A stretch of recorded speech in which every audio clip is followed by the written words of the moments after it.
2-2, 2-2.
Two, 3-3-3. Here we go. Didn't know you could count. Here we go.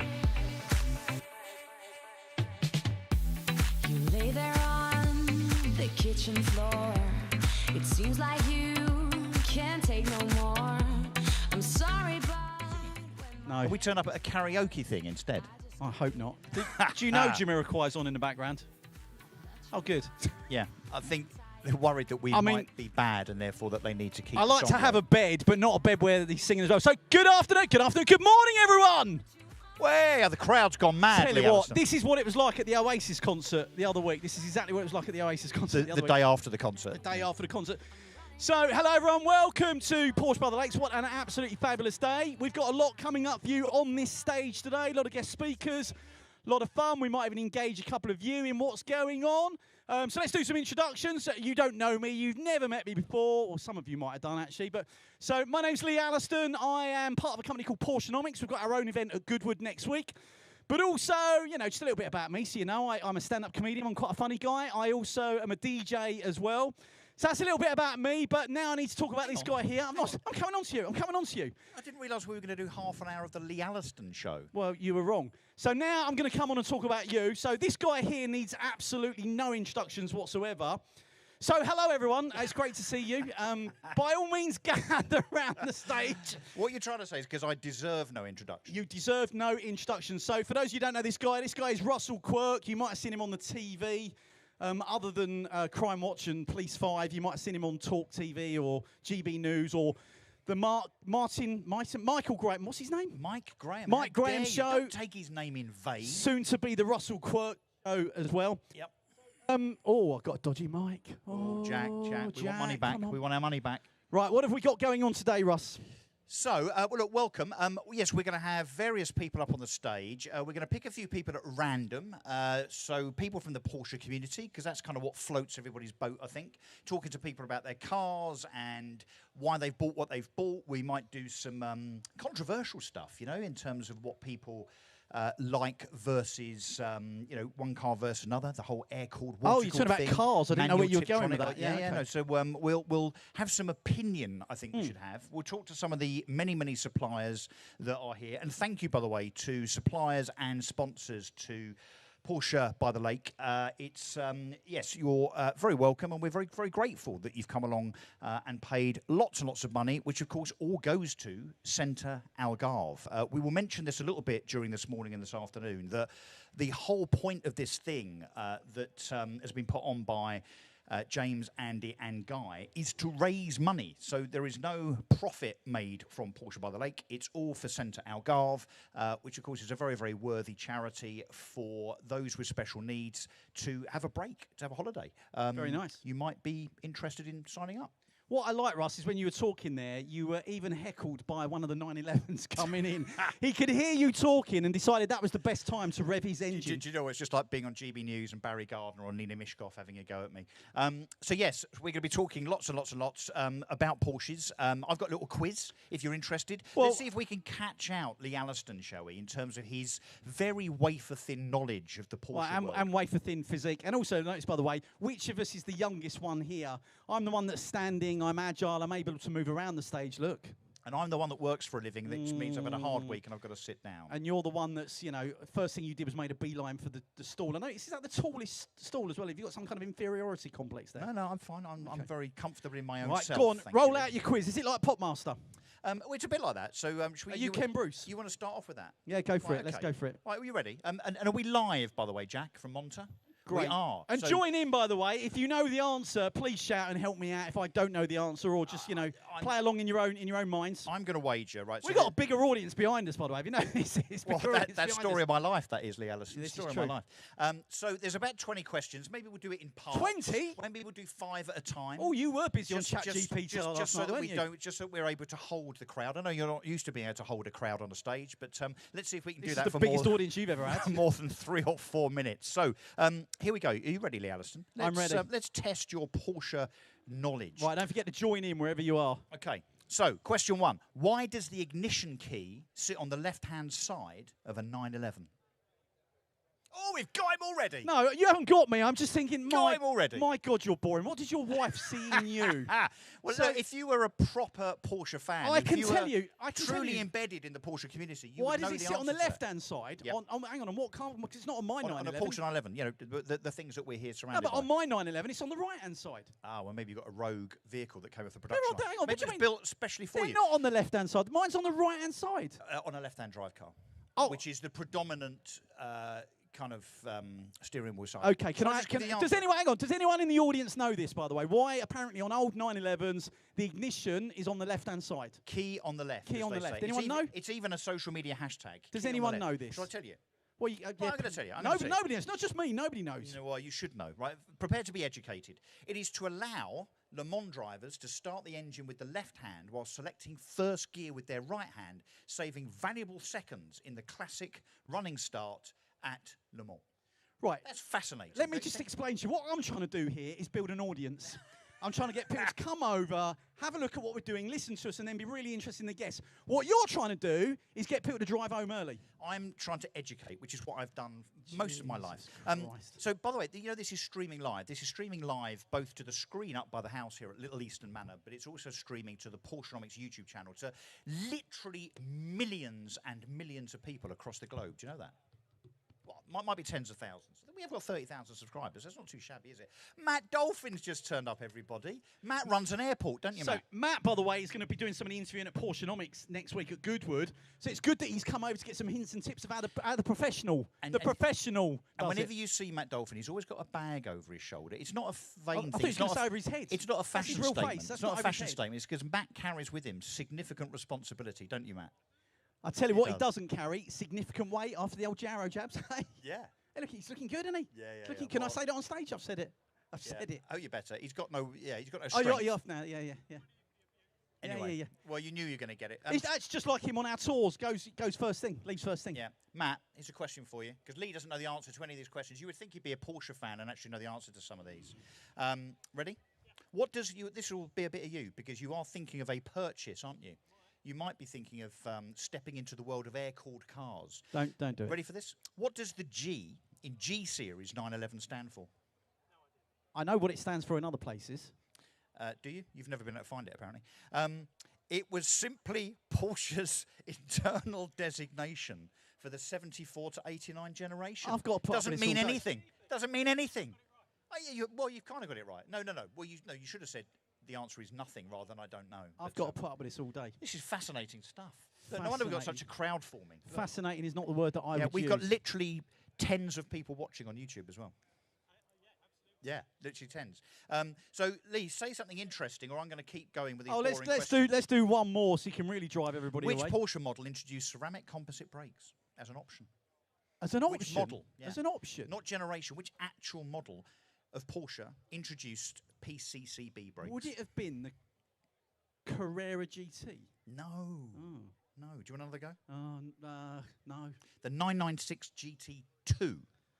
So not that one, which is a 997 GT2. The 996 generation GT2. Oh. Okay, there you go. Right, should we pull some people up? Yeah, let's pull some people Let's up. have a conversation, shall we? Who should we pick on first? I'll tell you who I do want to speak to is Kirk. I'm not sure if I can get the mic over there. Jack, will this mic stretch over there?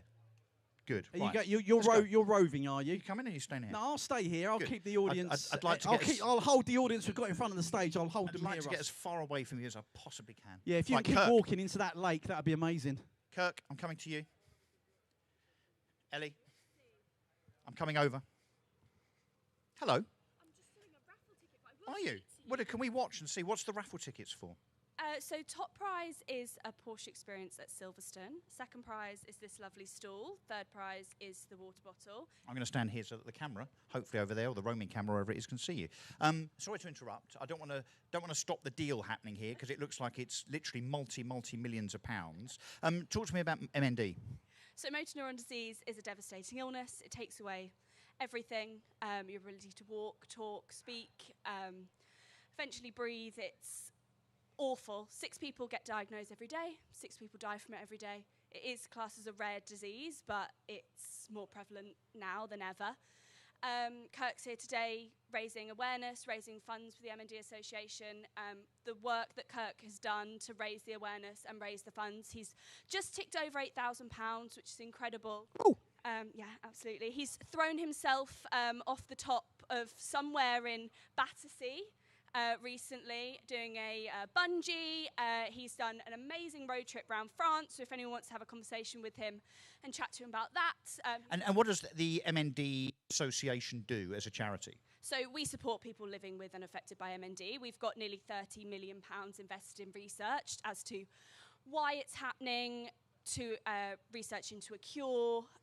So yes, we've got a lot of money invested in research, and also the day-to-day support. People living with and affected by MND, it's tough. We need to support them day to day. We need to give them the financial grants. We need to adapt their homes. We need to give their carers a break. So we have lots and lots of support grants that they're able to access, that we're able to give out, and we wouldn't be able to do that without the support of the public, companies, anything. So, And talking of which, there's about 1,000 people here today, so you have a very, very captive audience. What do we want people to do? I mean, presumably come here to the MND Association stand by the stage. The other side of the lake, by the way, if you're watching this on the screen up by the house, you'll have to walk away from the comforts and niceties of the coffee stall and the food and the shade up there, and actually come down here to the other side of the lake to the MND Association stand. What do we want people to do? the long and short of it, we need money. We need to raise money to be able to support people like Kirk who are living with MND. And I mean, raise awareness as well. We are here to raise awareness for people living with MND so they don't have to explain what their diagnosis is. It's awful and devastating. So yeah, we need your time, we need your money. And your raffle money. Your raffle money, indeed, yes. You could win a Silverstone experience. It's £20 a ticket. No, £20 a strip. I keep getting told off by Kirk for that. £20 a strip or £100 for 6. So Cash or card? cash or card, yeah, anything. Come on down. Can I grab a quick word with my friend Kirk? How are you, mate? I'm fine, thank you. You've stitched me up. I have. So what Kirk explained to me last time I saw him, he talked to me about the bungee jump that he's just done. I can't believe you literally threw yourself off the top of a crane. How high was it? 160 foot. 160 feet. And you actually did it. I wasn't there, unfortunately, but you threw yourself off, you bungeed, and you survived. Amazing. Great. I'm just looking at a picture, literally, of Kirk. I think they pushed you off, didn't they? Pushed you off aggressively. We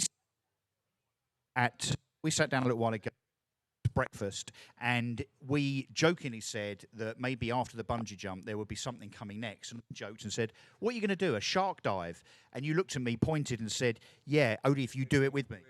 South Africa next year, So I can't get out of this, can I? No.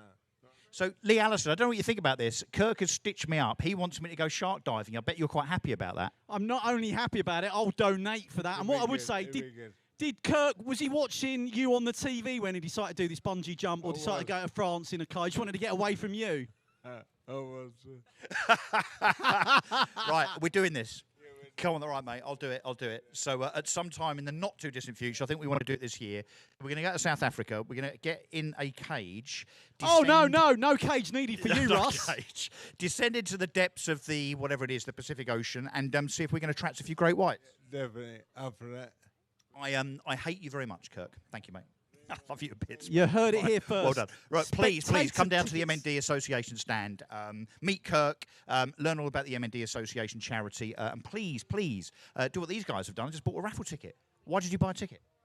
To support MND. Is it something that's close to your heart, your lives? Yeah, we have had people in the family with it. Oh, well done. Good. You don't get your money back if you don't win. You know that.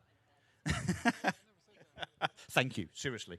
Right, Lee. Is that the best of your crowd work? We didn't ask them what car they've got. We didn't discuss, what they're doing at the show. Mate, listen, I can't. You've done your crowd work, which is one question. I can't do it all. I'm supposed to have a business partner that's supposed to actually do some of the work here. Well, when I get a chance on the microphone, it's not that often. So you heard it here first. We can buy tickets to watch you. Can we live stream that next year when you're in with sharks? I'll have a GoPro on my head, yeah. So as I get eaten, that'll be the first thing to it'll get be a eaten, live the GoPro. person being eaten by a great white shark. It will be. Yeah. That's. I think some people, particularly in my political life, would like very much for me to get eaten by a shark. Oh, you're in politics. You don't like to talk about that a lot, do you? Never talk about it. Okay. So look, we should talk to a few other people. Who else we got here? I agree. Let's talk to some randoms, and there are a lot of randoms here today. Who's this? Yeah, come you? over to the stage, sir. Come over. Step on. Step up. I think seeing your crowd, but it's probably best to let me do the talking here. Sorry, sir, what's your name? Steve. Steve, and what are you doing at the show today? Well, in fact, let's start with what car do you own? A 991.2 Targa. Nice. 991.2 Targa 4S. That's got to be the longest title of a Porsche in the world, isn't it? Well, it is. I'm new to Lee, I know he's new to this, but you shouldn't have your back to the camera, Lee. If you could just move round so that the camera can actually... Thank you very much. Sorry, everybody. Lots of people are interested. I think you're right. Is this my Hello? one, by the way? Hello? Are we on? 1, 2, no. 1, 2, One, you've done two. this before. I don't think it's on. Is it on? No. So what are you doing at the show today? Do you live local or do you come from far? No, I came from Highgate. Where's Highgate? Yeah, a long way away. What, is that south or north? North That's London. very posh. Is Very it? posh. I don't know where it is. New to Porsches, never really liked them. And then got persuaded to buy one, and I've had it for about a year. Was it a lady friend that Love persuaded it. you to buy one? Was it a No, young lady it friend? was a Porsche enthusiast. Was it your niece that persuaded you to buy one? You should do that. Niece, yeah. Niece, Niece, yeah. no, it wasn't a niece, no. No. And yeah, I found one, and I absolutely love it. And is this your first show, or have you been to many? No, I went to the show last week, was it? Oh, Sunsteed at Silverstone? Yeah. I went to Amazing. that. Weather was great. Oh, unbelievable. Oh, the weather. No, the rain was unbelievable. Well, that was Saturday. Sunday, I think, was better. Okay. Yeah. And what other shows have you got lined up for the rest of the season? That's a very leading question. Oh, I know. If you want a hint, just look at our T-shirts Yeah. or turn around and look at the name of the stage. Porschenomics. Well done. obviously. Oh, a round of applause for that, man. Obviously. Awesome. Thank you so much. Without even looking. Thank you so Without much. looking. Awesome. I would go, but it's a long way. Right, no. You were so you doing so well when you're in all Porschenomics. Key there is to stop right there. Right there. It will be a brilliant show, I'm sure. Thank you. Maybe not as good as this. Well, okay, let's move on again. So your Targa, is this your forever car now, do you think, or? Probably not forever. I mean, I'm just kind of falling in love with that older Targa there. Beautiful, isn't it? 1970s. That's a beauty. Yeah, and I have to say, Darren Nash Prestige Supercar Leasing are absolutely fantastic. So a great place to buy a car through, that's for sure. Yeah, so yeah, I might change at some point to something older, but yeah, loving the Porsche thing. That's what his wife said. She was going to change him for something older, but she couldn't find anybody older than his. Yeah. What else have you had, Porsche-wise? First Porsche, never had one. Yeah, come on, listen, Russ. 2 ears, one mouth. Use them in that order. I can't. You were talking. So you've never been a Porsche guy before, you said. No, so why now? What? As I said, a friend persuaded me. Yep. Said you've got to drop what you've been driving, which was Astons for a while. Oh, You reckon yourself as a bit of a James Bond, do you? Yeah, I guess so. Okay. I was. Yeah. Most people say no to that question, but you've embraced it. You've just sucked it all in. I love that dark confidence. grey, beautiful car, but the drive is nowhere near as good as a Porsche. Got to be honest. Yeah. And I find with Porsches, and we've all kind of thought at some stage, I think, about going down that Aston route. Well, I know that I definitely have. But for me, it doesn't feel like a daily drive. It's not something you can just get out of the garage and drive it and 20,000 miles You're between right. servicing. That was a problem. So I had a Vanquish, which is a big lump of a car. And The V12? Yeah, V12 Wow. Vanquish, 2004, so quite an old one. Classic. Whereas the car I've got now, 2016, and it's so drivable. It is an everyday car. So I have to ask you this question. We've got friends that have got Targas, and we've seen this happen a couple of times. Has the roof ever stuck? No. By the way, I'm a big cabriolet fan. I love Yeah. cabriolets, but Yeah. we've seen a couple of them where But the you never roof, talked about it. the roof, the roof has stuck a couple of times. So you've been good. Yeah, so Little far, tip so for good. you: there's Yeah. some lubricant that you can get. 'Cause apparently in the summer, the two rubbers stick together. If you've got the get the lubricant. I'm waiting Wow. for his comment now. No, on this is that. true. This is Yeah. this- Wait, front enough. My comment now. I don't know whether to latch onto the fact that he's just used the word lubricant and rubbers. on this stage, or the fact that it was, I think, even more boring than my quiz questions when he said that. No, wasn't it it? Don't you definitely think? wasn't more boring than the quiz questions. Well, Steve, we appreciate you spending time and sharing your experiences with us. I'll take that from you. Thank you so much. Thank you. And Don't, enjoy the don't rest jump of that your show. way, because we haven't got insurance. And Yeah, if now you you hurt haven't got the yourself- mic. What he said was he'll see us at Porschenomics next week. That's what he said. Actually, Steve. That's exactly what he said. Yeah, even though it's more Oh, than an hour this is a away. louder mic than the one I've got. I think they're turning my mic down over there. Yeah. So just to recap, we're going to be talking to a few vendors. I think we're going to have a little word with Charles and Dean. Let's have a word with Chris at Pie as well. Shall I go and get Chris and Pie? Yeah, bring his partner Ailish. over as well. Ailish. Bring Ailish over as well. Ailish. Where's Ailish? Ailish. She's probably running right now. Look, it's very busy. You're bringing them back to the stage, aren't you, Ross? You're not roving all day. They're hiding in the shade. Although this stage does look better without you on it, Let's I go. have to say. Where's Ailish? If you're at There she home, is. by the way, Come on on. YouTube watching us, please put some comments in.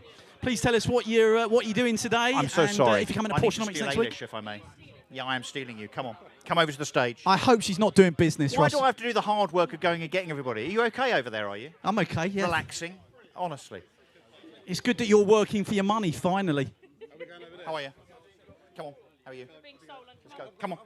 Bring them along. Yeah, no. By the way, I'm seeing some people walking along with ice creams and lollies. I know. I'm extremely envious. So I've, there is a lovely ice cream truck over there by the stage. At some stage today, if you want one of those, go and grab one. I will be definitely frequenting that location shortly. Well, I think it should be Porschenomics sponsored by Larasso Ice Cream, so I we think get a so. free one each. And welcome to the stage, Here we Chris go. and We've got a Ailish. microphone each for you. Ailish, here you go. We do you brought wanna- these two up because they're a special double act when we were chatting to them earlier on. We couldn't have one without the other. You can sit or you can stand. I sat down for 30 seconds and he had a go at me for not being very energetic. He needs it, doesn't he? The reason I've got a cup of coffee, because you watch I drink it and I can still talk. Can you? What, like one of those ventriloquists? Got the gear, got the gear. Wow. Go on then. What, are you talking or am I talking? Is that how Your, it your, works? your voice has changed. A bit of amateur dramatics in your background there, Chris, is there? Bit of Britain's Got Talent, bit of X Factor. Ever been buzzed off X Factor? Yeah, well, obviously failed. It's the first time for everything. Right, Pie Performance. I thought you sold steak and kidney and Chicken Stilton and mushroom. pies. Well, it depends where you look. So what does Pie Performance do?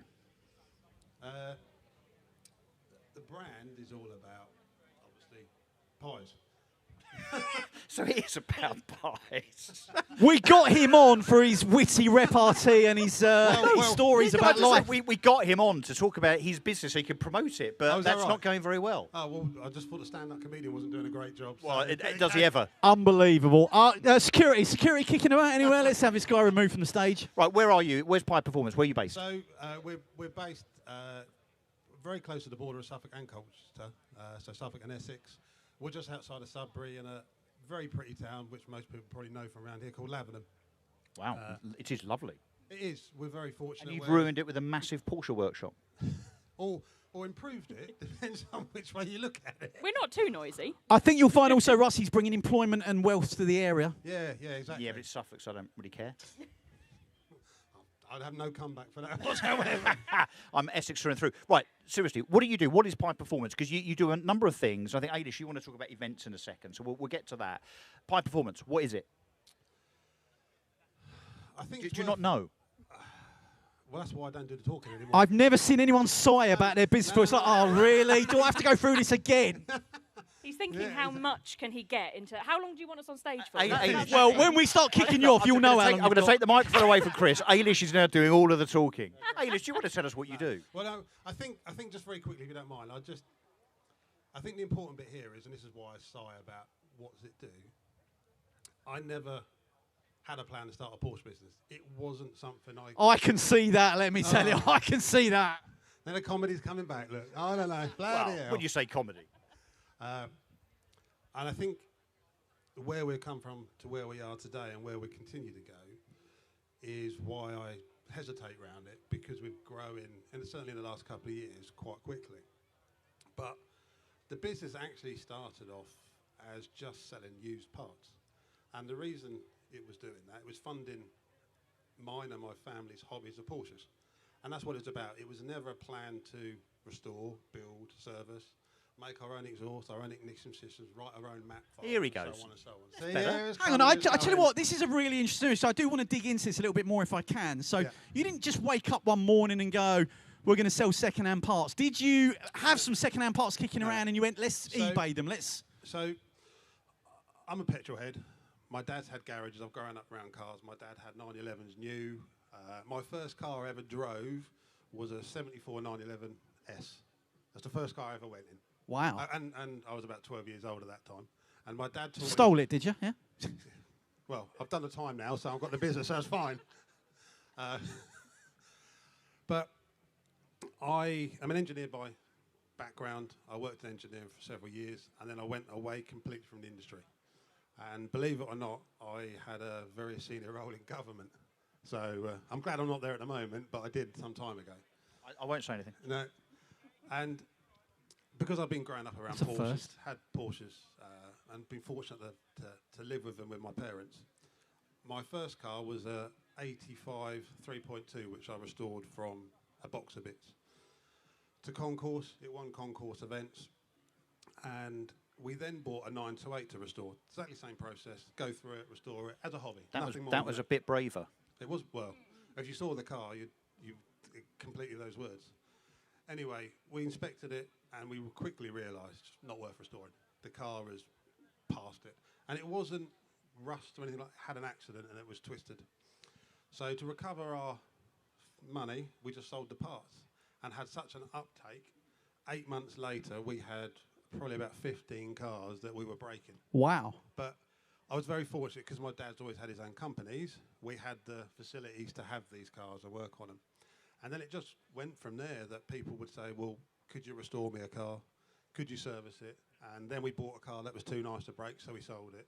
So, and was this all word of mouth? Or it wasn't like So some big marketing effort? I'd done, and you joke about eBay, but a lot of the parts were eBay. But I was still working for 8 years. I was working full time, running this business evenings and weekends. What an incredible story. I do just want to go back to the opening question, if that's right, because I can see the politician in you coming out, because we haven't got an answer to the opening question, which is, why is it called Pi Performance? So when my dad had all his cars and had his companies, he actually run his car collection as a business. And where his offices were located was at a place called Pie Hatch Farm. So his business was Pi Performance. That was just his trading name for his car collection. I then decided after doing it for 8 years we should do this as a proper business and gave up a very well-paid career. In government? Yeah. Yes. But I was very senior at a very young age, so it probably wasn't a really good career, but it felt like it at the time. But you got the pension, didn't you? Yeah, exactly right. Yeah, exactly right. Don't get me started. Classics. but my dad encouraged us to keep the name. I think that was also a different kind of magazine at the time. I've been waiting for your funny line all day, and there it is. There it is. Make a note of the time and date. After all of that. There it is. But we just kept the name. It's kind of a bit silly as well. If you look at we haven't got anything with our big logo of the Fuchs on it. Looks like sections of a pie as well. But also, if people ask us, we just tell it stands for Porsche Independent Engineering. So restoration, engine build, servicing, bodywork? We manage bodywork, but we don't do it in-house because we don't want to mix the two. But we work very closely with a local company that does all our bodywork. Okay, and how big's the business? How many people? So there's 5 full-time technicians and 2 part-time technicians, and there's 4 in the office. And we've just interviewed a 5th person to go in the to come in the office. When does he start? Did he get the job? Does he start on Monday? Well, with the jokes like that, you know. Yeah. What Can can do we your say? PR. Anyway, can we talk about events, Ailish? Definitely. I'll say it's a side of the business that I think I sort of organically, with Chris, we decided to grow. Because we've got such fantastic community of customers with us, we wanted to give back to them essentially. So we've done a track day this year with our customers. We've taken like our coffee machine and refreshments, and we've taken all the techs with us, and kind of we do pre and post inspections on the cars, trying to give people essentially a safe place to go and do something like a track day. So if you're not very confident about it, come with us. We'll hold your hand the whole way there, sort of thing. And where was it? Where was the track day? Snetterton. Nice. Because it's relatively local for us. Of course. A bit further for you guys, I think, by the sounds of it. But I'll say it's up the road for us. So, and how many people? 15. I'll say we had 15 cars. I'll say, but we had multiple passengers in most of the cars as well. I'll say we're very, very lucky to be supported by Steve Rance, who's an ex-Porsche Cup driver. So he came with us with his ridiculous 996 GT3 and he did passenger laps as well. So that's a very nice segue, that, because in a few minutes' time we're going to have a current Carrera Cup driver on this stage, Sid Smith. I know, yeah. So we'll be recounting his exploits and what it's like to be a Carrera Cup driver. So coming up in a few minutes' time. Ailish, when's your next event? Is there one planned? We've got a coffee morning on the 12th of July. And whereabouts is that? So that's at our base. Of course, and I've seen you guys on the Porsche Drive group. I've seen that you publicise your events on there. Where else can people find out about your events? They go to your website, or do they need to join some of the Porsche groups? Website, I'll say we are on the Porsche groups and things like that. Website is the best place, along with social media. Instagram, we're really active on. So, okay, so find them on Insta. Just to add to that, if you do go to the website, you can join our mailing list. And obviously, we do a quarterly newsletter. That's the next one. Obviously. Sounds great. So, listen, it's been lovely having you guys on stage. I absolutely love the story. And what I would say is go and subscribe, go and find them on socials, go to their website. But they're doing some great, really, really good stuff. And I like the fact that it feels like I don't know if it is a family business, but it feels like a local family business. But we are. And you mean relationships with customers? Well, building trust. Yeah, building trust, but also, and this diverts slightly, I went through quite a dark place a couple of years ago with stress and anxiety. Wasn't Basildon, was it? It's the Blackwall Tunnel. But I recognise that, especially in the world we now live in, it's quite tough. So one of the things we are about is people coming in. We have a coffee area. You don't need to own a Porsche as well. We want people to be around us. And that's kind of the messaging with the events that we're doing on our driving tours. It's all about that. And actually, sorry to just jump in. Oh, God. We don't want just Porsches. If you've got BMW, anything else, You mean you're open to any market? Is that what you're saying? Well, not to work on them, but because that can get a bit dicey sometimes. But yeah, working on the Porsches. But if you've got something else and you want to come on a track day or a driving tour, we'd love to have you. Ailish, before you go, a few minutes ago, you might remember that I was talking to Kirk over there about me doing a shark dive, and I've just noticed something on your leg that takes me back to that particular conversation. Why the hell have you got the jaws of a great white shark? There's a stingray over here as well, or is it manta ray? Yeah. Have you been bitten? Like I'm about to be in the next few months, thanks to that bloke over there. Not. Kind of something I always say, if you're going to go and do something, the answer should be why not? Life's too short. Why not? Totally agree. Our answer is more if you're going to do something, wine. Why? You guys have been fabulous today. I've really enjoyed finding out about the business. I hope you have a great day at the show. And thanks so much for coming up and sharing your stories, dark and light. So thank you so much. Really appreciate it. If you're anywhere around, please give these guys a round of applause. Thank you, guys. Chris and Ailish, everybody. And do go and visit them on the pie stand. It's by the ice cream van, which has got a queue. Thank you, that one clapper. Thank you. It's got a queue, as you can Even probably your own imagine. team aren't clapping you. It's outrageous, isn't it, eh? Sack them all. Go and sack them all off. It's funny, they're now clapping them as they've finished. So, it's true. Yeah, now they're finished. Let me talk about something they just mentioned, Lee, just to be serious for a second. So Chris has just talked about the fact he starts a business that was originally a kind of hobby, a pastime, an endeavour. And that, in the Porsche community, is a real kind of running theme.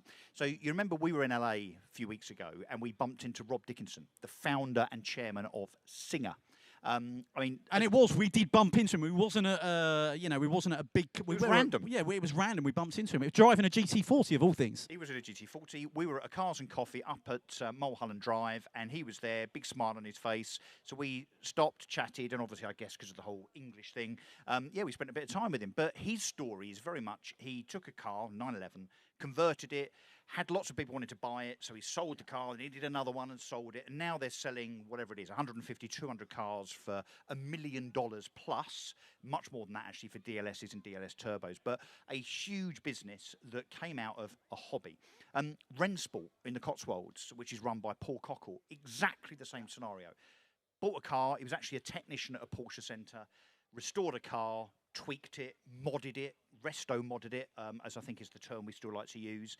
It's a really interesting community, I think, where the cars and the people in it, lend themselves to having so much passion for the product that they end up doing something that they love, but then that turns into a business that makes them lots of money.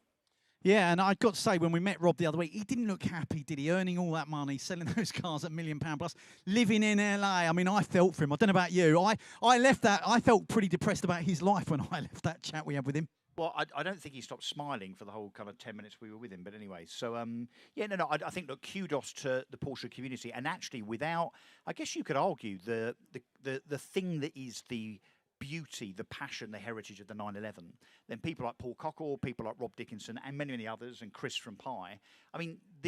Singer wouldn't exist. Rensport wouldn't exist. Maybe Restomods wouldn't exist. And say what you like about Restomods, whether it's Rint, whether it's Rensport, whether it's Theon, Singer, or whatever, most of us, even if you don't love the Restomod car, you kind of appreciate the concept, and the 2,000 or 3,000 hours that go into kind of restoring and building one of those things. So, incredible stuff. So, Russ, I want to, before we get somebody on next, I want to talk about you a little bit. And when I say a little bit, I'm going to moderate this. Have you planned this? We could be on for hours. I want to know, we've never, ever had this conversation, but I want to know what your best car is, but also your worst car. I think I know what your best car is, but I want to know what the worst car is you've ever owned. And I probably know that, but I wonder if there's anything in the back catalogue that I don't know about. So let's start with the best car, because that's an easy one for you. Oh, but it isn't an easy one, is it? Because, the answer to that question normally is, Sid Smith, give us 2 minutes. We're just waffling. He can't be a racing car driver. He's about 12. Look at him. What's he doing? Driving a simulator? Well, even at 12, he's definitely quicker than you around a track, that's for sure. So, look, I don't think it's an easy question to answer because I guess, look, which is... Well, ain't that easy. You spent 10 minutes trying to answer it. Have you met me? The answer normally would be something like, well, a Singer DLS would have to be the best car, or the best car I've ever owned, and I'm going to probably say this, is the 992 ST, because I'm lucky enough to have one. It's up there, by the way. I will just say, by the way, 3 others. I bought a 992. I've had 2 now, but the first one I bought was a year ago. You tried to talk me out of buying a 992. You went, no, you need something older. Don't buy a 992. Why would you buy one? And literally, you went and bought one. No, I think I tried to talk you out of buying a Cabriolet because they're for girls. I love a Cabriolet. Hi, Matt.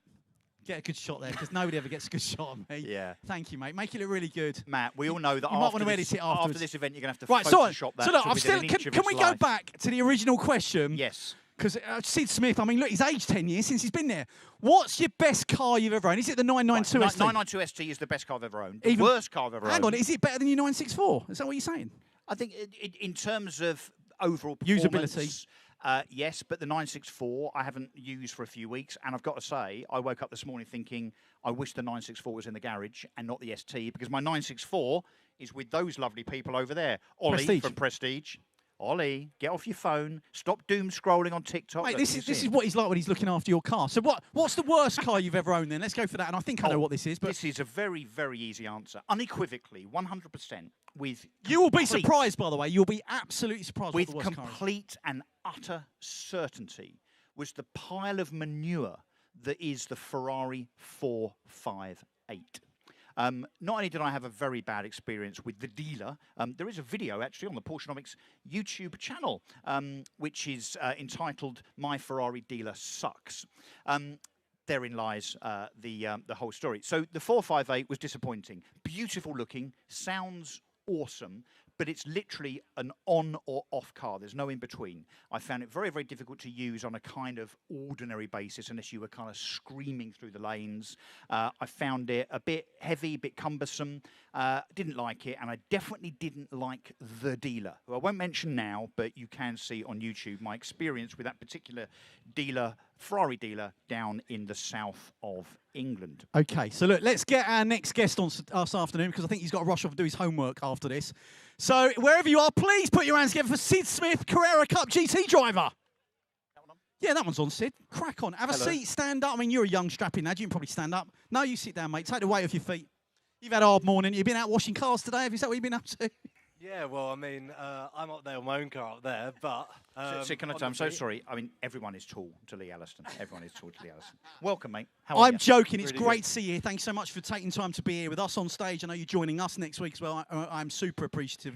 So what should we talk about? Should we talk about race cars? Well, yeah, just explain who you are and what you do. I mean, I know you kind of have two roles, which I want to come to, but let's talk in the context of you apparently driving a Porsche around tracks on a regular basis. What do you do, Sid Smith? Right, so I'm driving the Porsche 911 GT3 Cup car, so... Nobody likes to show off, Sid. Nobody likes to show so off. a bit different to some of the cars here. Obviously, a lot of beautiful cars, but... Are you going around going, yeah, mine's better than that, better than that, better than that? It's such a weird one because it's actually the same engine you find in the GT3 road cars. The 4 litre, yeah? Yeah. Or the ST? Yeah. What? But no, it's obviously fully stripped out, big wing, big slicks, makes a lot of fun. No ABS or TC either, so it's a proper raw racing car. Clutch or no clutch? Oh, we got a clutch. You've got a clutch, but just for pull away? Just to put away, then it's back on the paddles. Oh, that's interesting. But it's mainly just for the race starts. You're not allowed to use launch control. Fortunately not. That made my life a lot easier. but ABS or no ABS? no ABS. So you're a proper driver, because some of them have ABS in other series, don't they? I tell you what, it's hard work because they haven't obviously got much weight on the front of it.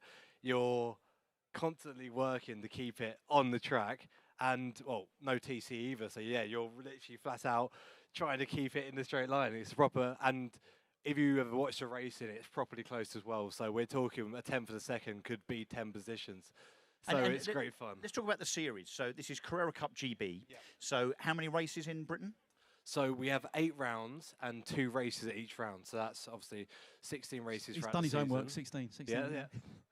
I'm glad I have basic maths. Not all of it, just basic maths. But no, it's going well. It's going well. I'm obviously.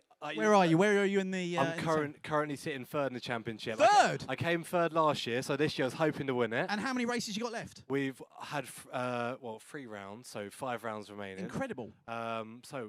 Still lots of ground to make up. So I'm hoping to still do it. But like you mentioned earlier, I look about 12. I'm only 19. So what have your results been so Yeah. far? So you've had 6 rounds. Yep. So how have you placed in those 6? Well, I got taken out a couple of times. Typical racing driver. Wasn't me. yeah. I got taken out, yeah. Taken out a couple of times, but we when we given the chance, been on the podium a couple of times. Haven't quite got a win this year, unfortunately, but still lots of time to make that happen. You will. What's your favourite track? In the UK. Say Goodwood.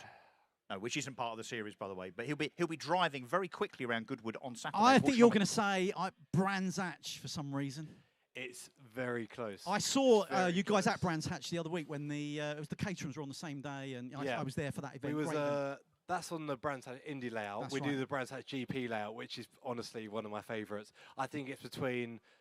I actually have 3. It's either Brands Hatch, Silverstone, or a weird one that most people don't know about. It's Croft Circuit. Oh up yeah, north. yeah, we know Croft. Yeah, It's amazing fun in the Porsche. It's kind of because it's terrifying. fast or twisty or what? It has pretty much everything. Around the back, it's high speed where one wrong snap, you're on the grass and quite quickly in the wall. And the last couple of corners, which is down the first gear and just waiting what feels like all day to get around a hairpin. I think it's, someone told me the other day, it's just as tight as the Monaco famous hairpin. It's like a street circuit. Yeah. It's a bit like that leaving my house for work in the morning, to be honest. don't- Sid, what I'm super interested in, because you're living the dream, aren't you? Look, you're a young lad driving a Porsche for a living. That is properly living the dream, and I would think there's probably lots of men here and ladies of any age that would like to be in your shoes. How did you get into this? What was the bins for the hospitality stuff. It's like Dad was quite proud for that one, but he's like, right, get back on the bin lorry. I try and fill out the driver coaching when I can, but when I'm not doing that, I'm on the front of a skip lorry, a bin lorry, going around the Essex This is streets. rags to rich, isn't it? Yeah. It properly is. So from a literally is. 993 RS to a Scania bin lorry in 24 hours. Literally is, and I'll be going down the streets of Essex at 4 a.m. in the morning, picking up bins like nothing's happened the day before. So, Sid, I've got to ask a question around the pressure, because everybody thinks it's great to drive around a racing track, but I'm guessing when you've got sponsorship, you've got people that are paying for your car. Yeah. When you get in the car, are you thinking just about the race and qualifying and what you need to do, or is there also that niggle in the back of your mind that I've got to get a podium here because otherwise I might lose that sponsor? Is that pressure there or not? I think it's, well, obviously it's my third year in the series. So I think every time I go into the weekend, I'm expecting to be up there. And there's always, if I'm not up there, something's happened to kind of make sure I'm not. Because once you learn how to drive the car, the level's obviously high. I think that the other day at the round, a tenth of a second separated the top 10 positions. So it's really ridiculous in the level we're operating at. But I'm going out there. Obviously, at the events, I'm managing the sponsors, make sure they're having a great time, getting wined and dined. But also, once I'm in the car, you don't think about anything. You're fully zoned in to doing the best possible job, getting the most out of the car. And there's so much stuff behind the scenes that people don't know about. Like the engineering behind that car is ridiculous. I can imagine. I've got two other questions, if that's all right. I want to know what your daily drive is, other than the bin lorry. What's your daily drive? You're going to be really disappointed. It's a BMW 1 Series diesel. It's funny. When we met James That's what Wallace, it's saying. he's also got a BMW 1 Series. It must be a Carrera Cup racing driver thing. Thing is, I'm doing so many miles. Like I'm always up and down the You country. don't have to justify it to us. Always He's driving. got a diesel, right? A diesel. What's wrong with the 1 Series BMW? What? Nothing. He's got a It's diesel. disappointing to you guys, but no, it's done me well. Okay. I'm hoping to upgrade, but currently I'd rather put the money into Of course. crashing into people. Yeah, you're living the dream. And I guess the other question I've got to ask is, what's the dream? Other than winning the championship, do you want to go on to other series? I know you might not say that today with Porsche here, but are you what's the dream? It is literally to be, some of you might be familiar with the World Endurance Championship. Yeah. To be in there as a kind of a driver for a manufacturer and be paid to be there and kind of do that as your proper job as a professional driver over the world. That is my ultimate dream. So if anyone's here LMP or from the GT3? Kind of wherever I'm not too bothered. Ideally, the LMP and the prototype stuff really interests me. I absolutely love it. But for me, it's like doing this today, for example, putting my name out there, speaking to guys like yourselves. It's just kind of whatever opportunity you can do to be with a manufacturer or kind of keep putting in the results to make yourself seen. That's the best way to do it. And I want to be at the stage where I'm racing at these good races. But if I were you, I'd be very, very keen to win the Carrera Cup GB Series, which look you're not far off doing. I mean, how many points between first place and your third? I'm not many. Not too many. I can't remember the exact amount, to be honest. But obviously, look, with quite a few rounds to go, you're well within shouting distance. Definitely, and that's what we're aiming for this year. It's been a tough start to the year, but I'm still training hard, doing everything I possibly can. And I'm sure you are. I'm sure you're very dedicated to it. I mean, you're very dedicated to the sponsor and PR bit, clearly. Yep. Obviously, very dedicated as a driver, and presumably when it comes to your fitness and nutrition regime as well, which obviously is something I know a lot about. But you've got to want to race at Le Mans, haven't you, Sid? That is the dream to win. Have you driven the track? Oh, does a road car count? Yeah, it does, because I have. It's like I almost had tears in my eyes when I did it. Seriously, it's like the most amazingly emotional and romantic experience. It is, isn't it? No, you go around, same as like the Nordschleife. I got to a couple laps of that before. You go around properly, like in anger. Oh, does the hire car count? Best car to take around a track is a hire car. No, but you are right. Once you're driving these tracks, like you go around thinking, imagine how cool it'd be to win this. And for me, that's where I want to be. So whatever way possible to be there, I will be trying to do it. And obviously, we got Goodwood coming up. Yes, that was going to be my next be- question. Where can we see you next? You That'll preempted be- it. We got so this is summer break. We got 4 weeks until the next race, but we're at Goodwood with the Cup car.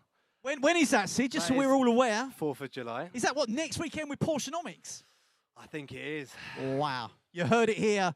Not And first. are but you yeah. going to? I mean, we've been tempting people on social media saying that if they could get within 10 seconds of you, they'd probably be doing quite well. Well, like you said, we're going out for a couple of demo laps in the Cup car. I won't be going easy, so we'll see what she can do around there. But no, I'm looking forward to it. Goodwood in that car will be mega, and I think looks to be a mega day as well. Do you fancy schooling me around in the ST? Oh no, this is terrifying now. Manual? Can you drive a manual? Oh, it's been a while. No, Tell me that. I was going to let you drive it. No, I'm joking. I'm doing a bit of everything. Like for example, last weekend I was driving the 997 Porsche, the older car. Do some stuff. Like you said, my dad comes out of retirement every now and again. We do a bit of C1 stuff together.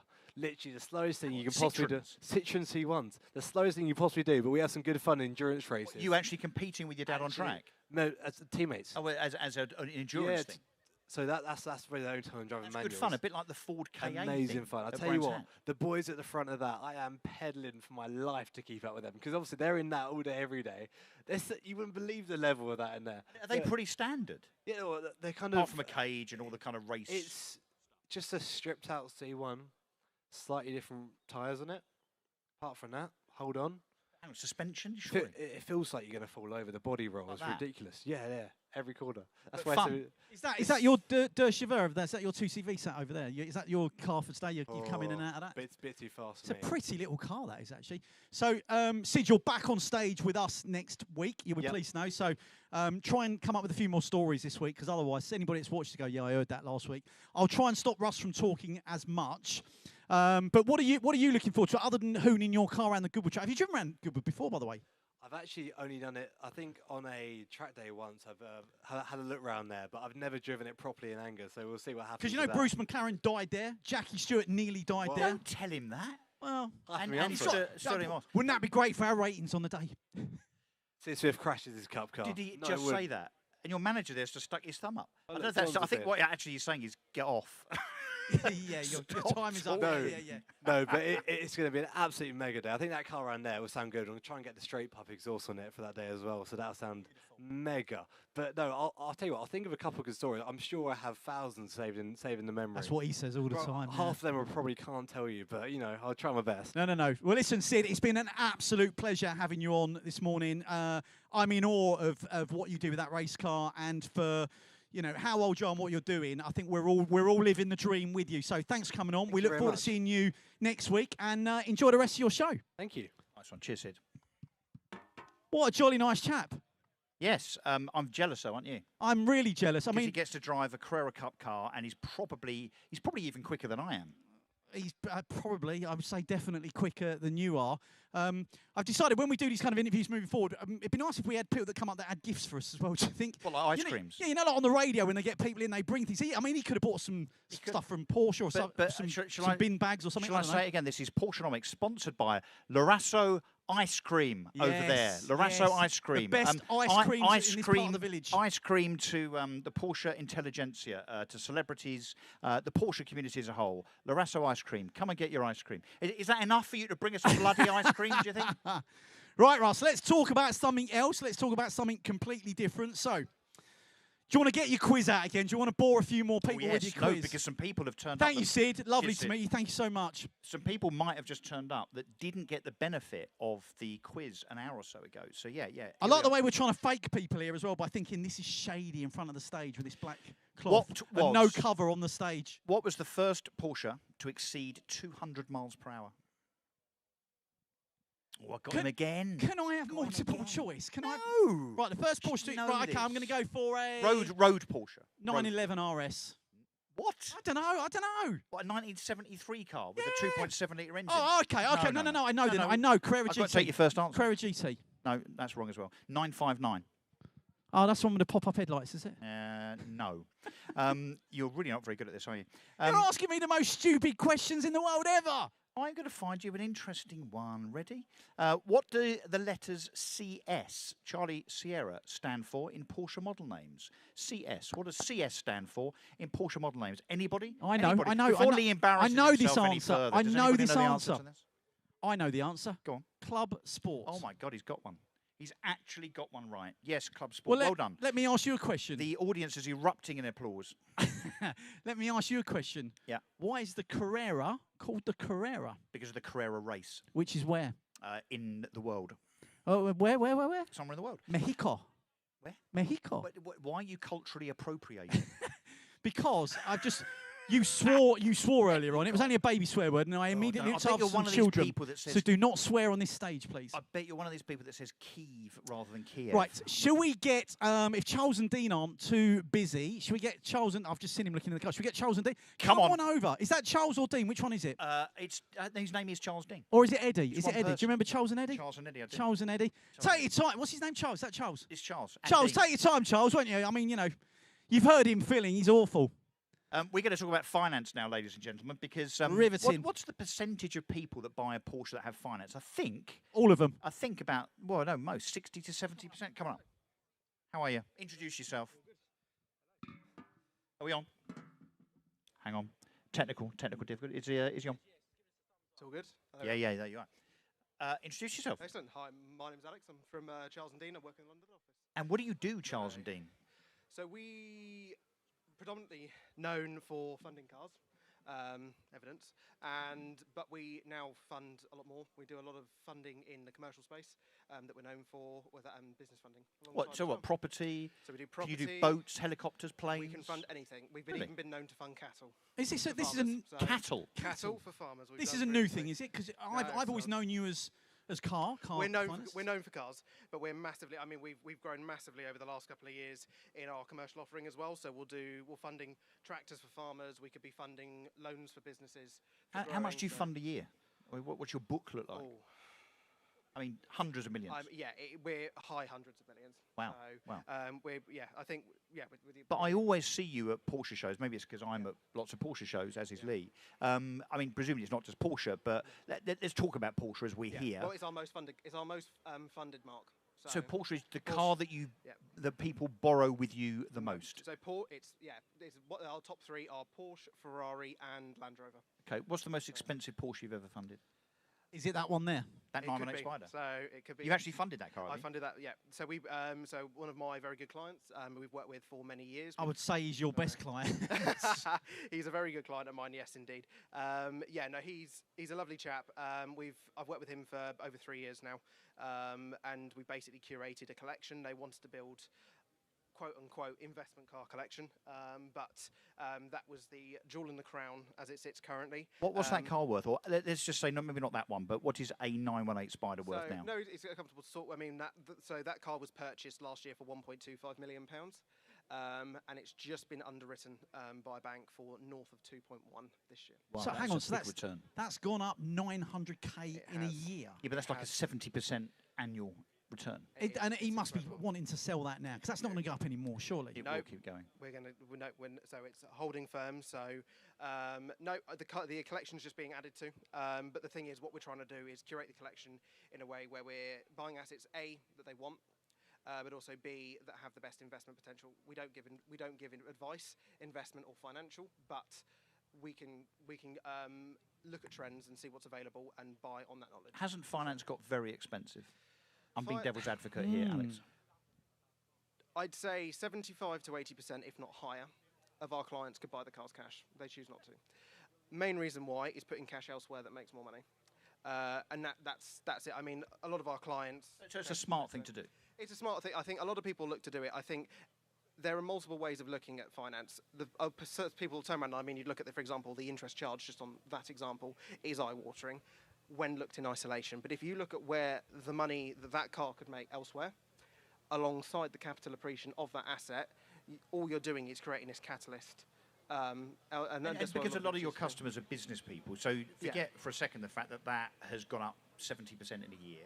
Obviously, that won't happen every year with every car. Let's just be clear about that. No. But these entrepreneur types can do lots of other things with their money, whether it be investing in other asset classes, whether it be starting a business or whatever, whereby they end up better off using their money for other things, whilst then using your money at an interest rate, or one of your lender's money, rather. So it kind of makes sense in the round. Yeah, exactly. I mean, I personally specialise in the high net worth unregulated markets. But what we do is, I mean, we treat finance very fluidly. We have over 40 to 50 different banks, pension funds, private banks that we work with.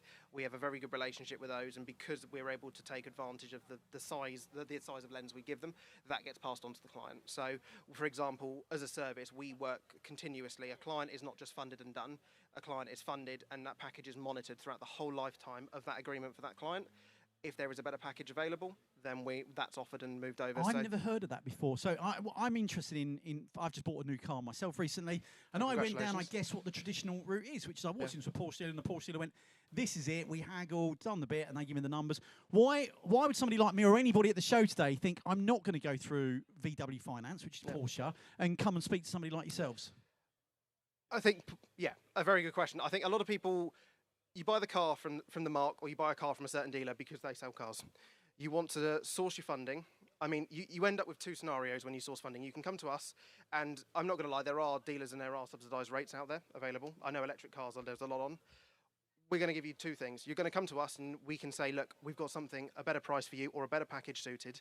Not everything comes down to interest rate. There could be other facilities you want, but 9 times out of 10, we'll tell you if we can get you a cheaper package or not. On the odd chance that the finance through the dealer is cheaper, like a new Taycan at 4.9 APR, there isn't a bank on the planet offer it outside of that being, because it is not even Porsche getting it, it's subsidised. You then at least have benchmarked that, and you know you're getting the best deal. So we always say, look, we're here to have a conversation. We don't treat it. We're not a traditional sales environment. We just want to put the numbers in front of you and say, do these work? So is it more complicated? And the reason I asked that question is I bought a 911, not the one I've got now, but another one a year ago, and I bought it through a company like yourselves. I won't name them because we're talking about you, but I bought it through a company like yourselves. They wanted to know everything, my inside leg measurement, bank statements, history over the last God knows how many years, employment. Whereas Porsche, when I walked in and bought a car from them, I just supplied my driving licence, and literally next day I got credit. So is it more complex to go outside the dealer or not? With Porsche, you've got a direct retail channel to retail. They're looking at worst case scenario, you stop paying, they repossess the car, they can sell it for retail next day. So in terms of their actual perceived risk is lower than necessarily our banks that then have to repossess the asset, find a retail channel to sell the vehicle to recover the debt and maybe potential shortfall. So looking at it from that perspective, the banks are always considering risks to themselves. They're also considering affordability, and they're considering the assets / supplier. We've seen, certainly over the last 12 months, supply route complicated. Which again has made the banks far more sensitive to supply routes. SOR is a massive topic at the minute as well. Banks have become very sensitive to it, and they certainly have, even through brokers, tightened up on that massively. And they do put more reliance on us to ensure that the vehicles are sourced correctly. And compliance. Exactly.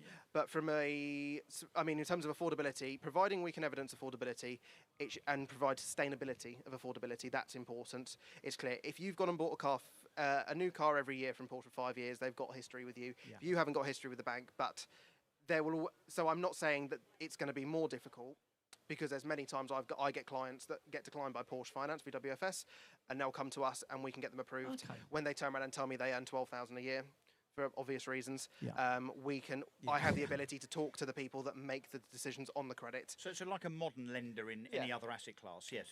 You've got the kind of, I suppose it's the old computer says no thing, isn't it? So, if you've got complex finances, there will be lenders that are just very conventional, that will say no, but you dig in and start to get more context around that borrower. Yeah, massively. I mean, we've got clients that have a multitude of companies.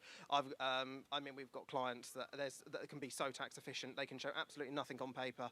We have to sit down, have that conversation, go through that consultation to understand where we can evidence the affordability to the bank and go from there, basically. Tax efficient, I love that word. And that's it. And again, there's nothing wrong with being tax efficient at all. But it's translating that and still evidencing that affordability.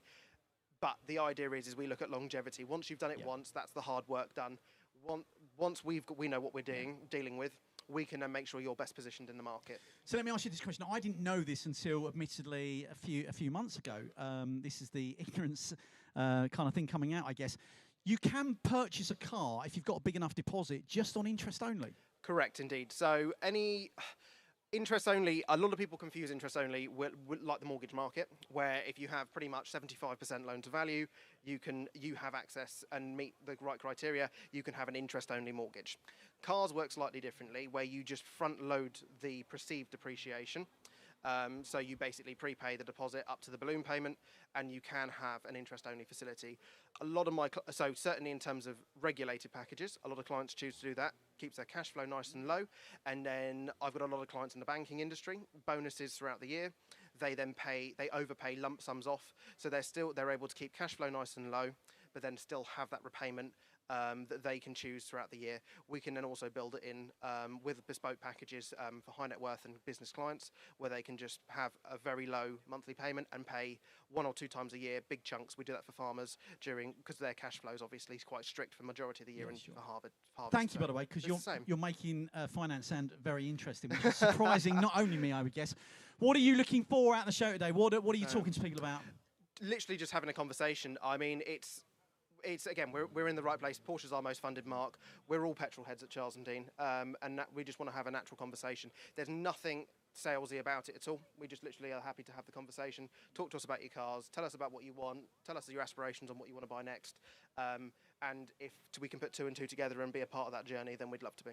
Fabulous. Well, listen, I found it fascinating today. I really appreciate you taking the time to come up. I think you got some good content. I saw your content person taking it. Well, I say your content person. She could be your best salesperson, but taking lots of content today. But I thank you so much for coming up on stage. Hope you have a great show. And hopefully we'll see you at one of our events soon. If not next week, then definitely at one of our events soon. But thanks so much for joining us on stage. Thanks, welcome. Alex. Thanks so much. Thanks very much. Thank you. Right, I'm going to go and get some ice cream. Get some ice cream. You're going to go and get some ice cream. Still haven't bought one over, have you? Have they? I'm going to go and grab someone. You're going to go and grab a random. So in the meantime, I shall fill, shall I? Well, if you can try and be funny, I know it'd be difficult. Well, not really. Just watching you walking around. I noticed, by the way, that shirt was extra large that you've ordered, and not the large that you said it was going to be. Where are you going? You're going to go and get Brad at Paul Stevens, are you? Yep. Have we groomed him, prepped him?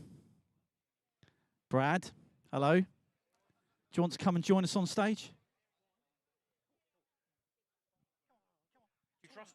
I'm going to chat to some gents. Gents, where did you get the beers from? I haven't seen a bar anywhere. Where did you get the beers? Your car. Right. You brought them with you. Now, that is the future. What car was it? I need to know what car it was. Well, I don't want the registration. I just want to know what you're driving today. A 991 over there. Okay. A black one with cold beers in it somewhere. Enjoy the show. You're going to enjoy it more than the rest of us, I feel.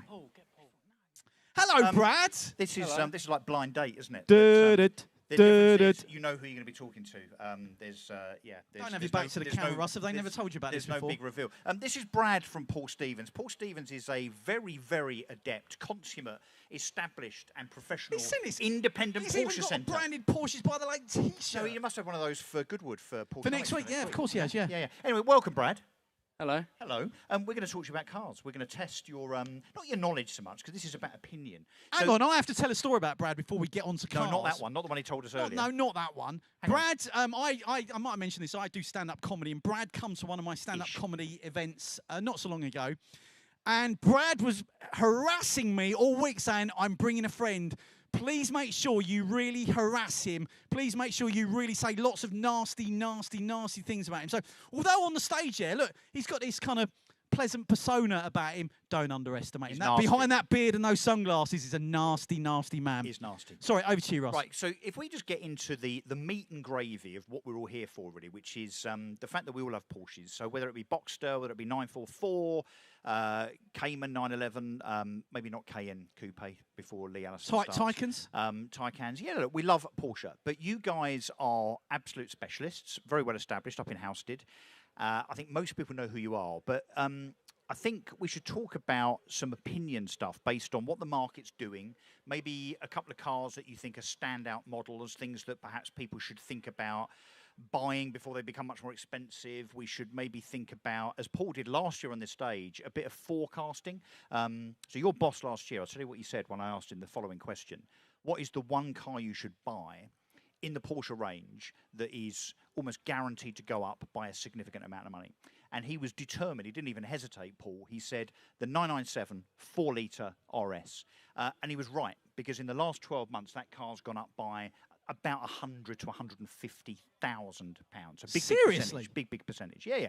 Those cars now can For be a GT3, did you say? GT3 4-litre 997 GT3 RS. So those cars 100K? were 400 grand a year ago. Did you say 997 or 996? 997. So the one you sold one. So there's one for how much now? 800.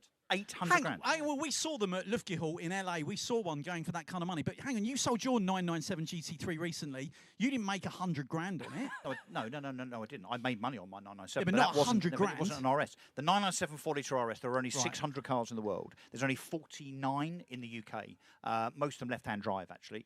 So it's a question of rarity. So anyway, look, I think we've established that you guys know what you're talking about. Well, or rather, your boss does. Let's just see if you do. Oh, there's a challenge there, I believe. So, Brad, look, you and I, we talk a lot, right? And we talk about the market and cars and so on. He What do talks you, a lot. What I do know, you I- think? he talks a lot, What yeah. do you think is maybe 2 or 3 cars that you would suggest to people that they buy to kind of lock away that might go up in value over the next 2, 3, 4 years? Well, it's rarity and low mileage, isn't it? I mean, it's no specific models. You got 997 GT3s, not RSs. They've done 100 grand in the last year, I think, as well. Gone up? They got There's Just a one regular, sold- not the RS. No, I mean they're what 120 now, 130 for nice ones. On Air not cooled super low stuff. mileage. Air cooled stuff. I mean, it looks to me Carrera 2Ss, Carrera 4Ss have gone mad. They're like 150 grand now. And the rest, yeah. More.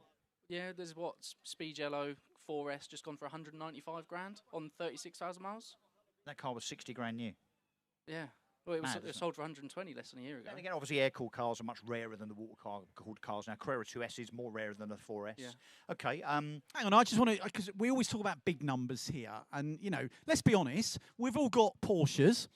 To me, I've got a Porsche, but I live on the breadline to support that car. I'm eating pot noodles every night. I haven't got a spare couple of 100 grand tucked in the way. And I think people who look at people with Porsches think they're loaded, they're minted, and not all of us are.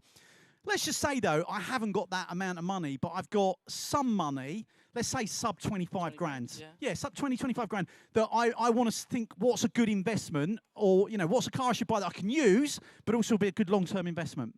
Manual 996 coupe. A manual 9, which is what you've got, is it? Yes, Brian? yeah. Declaring an interest there. So what are they going for at the moment, Brad? What can I buy a 996 coupe for at the moment? A good one that's going to, not lose money. Gen 1? A Gen 1, yeah. Well, you're the specialist. What's not going to lose money? Well, I don't think 1s or 2s are going to lose money. I think the rate at GT3s are going up. It's dragging all the other stuff up. I mean, 4Ss are going up. Interesting. Carreras are going up, yeah. So everything 996 is on the increase.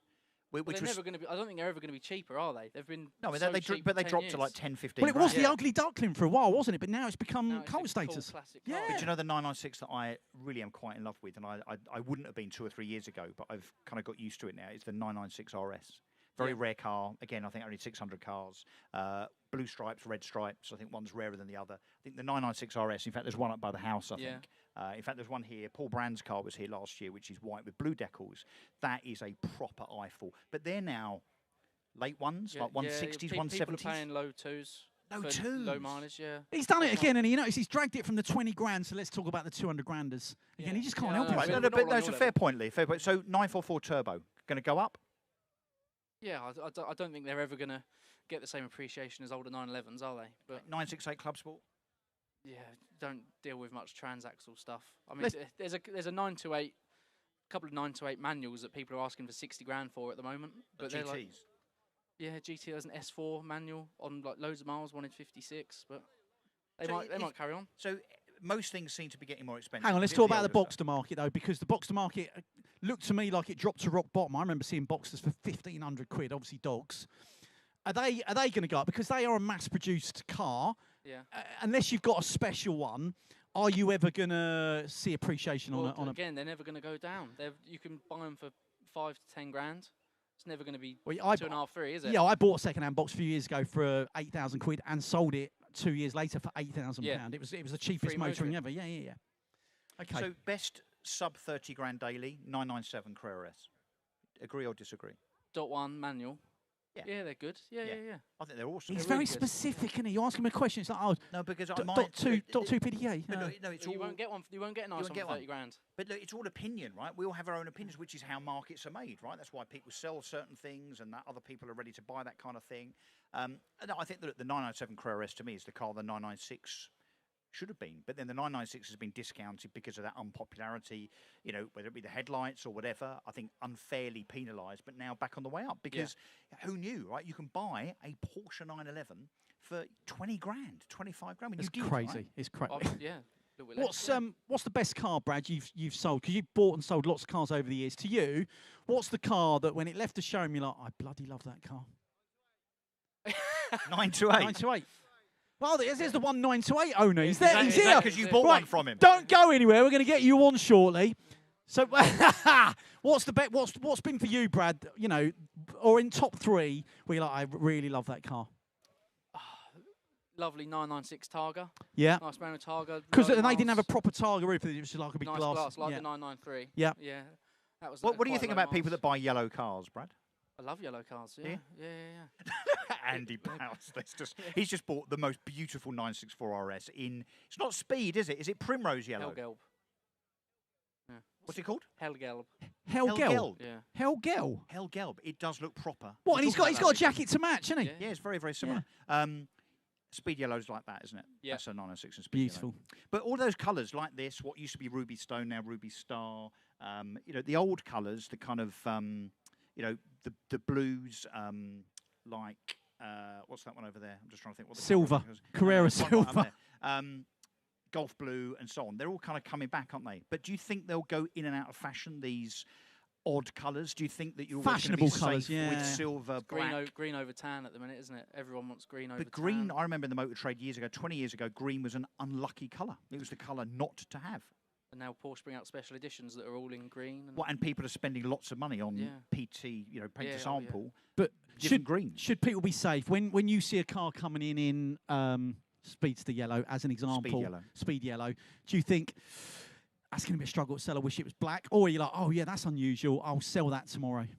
Black's pretty safe. Black Yeah, on yeah, black yeah. is like Yeah, yeah, very yeah. resale. Yeah. safe, isn't it? It was a bit more Marmite, but then when someone really wants that colour, they have to buy your one, don't they? If it's the only one. So let's talk about some colours that in yesteryear were very undesirable. Is it macadamia, the brown? I saw a 991 in macadamia with brown interior. Now, if I describe that to you, you think that's poo on Was four that wheels. car at the Porsche by the Lakes the other week? I might No, have it seen was a that car. Bista. A It was Bista, yeah. And actually, when you see it, you think, I love that.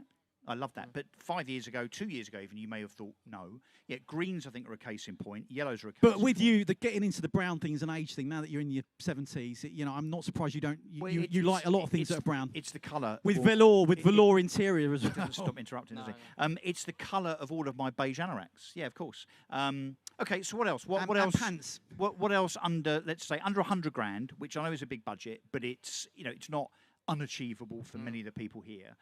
What is something that people should think? I should buy that if I'm thinking about it. And bearing in mind, there are a lot of people here that think about buying a car for maybe 2 or 3 years before they actually do it. What do you think is now sub 100 grand that in 2 or 3 years' time won't be? I think if it was a month ago, it would have been a 996 GT3. But I think they've done 100 grand now. Well, they've already broken through it. Yeah. I mean, things are moving that quickly. Yeah. Or is that just your prices? No, they're going up. I know you sell good cars, very, very good What is it though with Porsches, Brad? Because I went through a phase, a couple of months ago, going out and buying I say new to me. It was a used car, 3-year-old car, and literally I couldn't get to the dealers quick enough because I would see them come up. I'd ring the dealer 24 hours later, it'll be sold. Yeah. Now you don't get that with other brands. Why is it with Porsches that they are selling quicker than you can pick up the phone and inquire about them?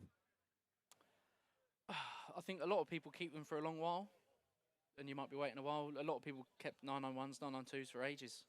So I think if someone's, they might have leased it, they might get it on a PCP or whatever. It comes to the end, sell it. There's plenty of people that want to pay the money without the depreciation and go and get it. Is there any truth in this philosophy, Brad, which is that the cars that are the most popular are those that were on someone's wall, let's say in what was the 70s, then the 80s, now the 90s, that now represent the car that is affordable. Now that person who is no longer a 15-year-old with that car on the wall is now 45 or 50 and does well and can afford, particularly as we were just talking about Charles and Dean, being able to, you could buy a 100k car and I bet if you put down 20 or 30 grand, the monthly payment is less than £1 a month with a big balloon. Do you think it's because it's a generational thing? Yeah. And that therefore that's why now all of a sudden 996s are bouncing, 997s are bouncing, because you've got 40-year-olds that had that car as their idle car 20 or 30 years ago, but they can now afford to buy one.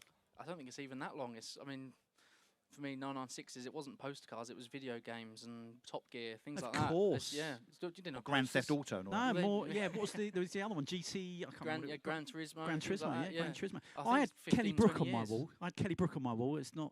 I don't feel quite the same about the car. She's, I have to say, I hope she's not watching, because unlike a 911, she's one that hasn't grown better with age. Oh, there we go. I'm just saying, it's just there my we go. personal Controversial. opinion. Someone's shaking their head there. Have you? I mean, I'm just saying. I mean, just Google it now. It's Google good. now, you see what I mean. It's good, Ross. How you really improve our female viewership by your sexy Just no, Saturday it applies views. to many people. I'm just saying Kelly Brook in particular. Unbelievable, absolutely unbelievable. So, Brad, what have you got for sale at the moment? What's over there that is going to be a top draw for today for somebody to buy?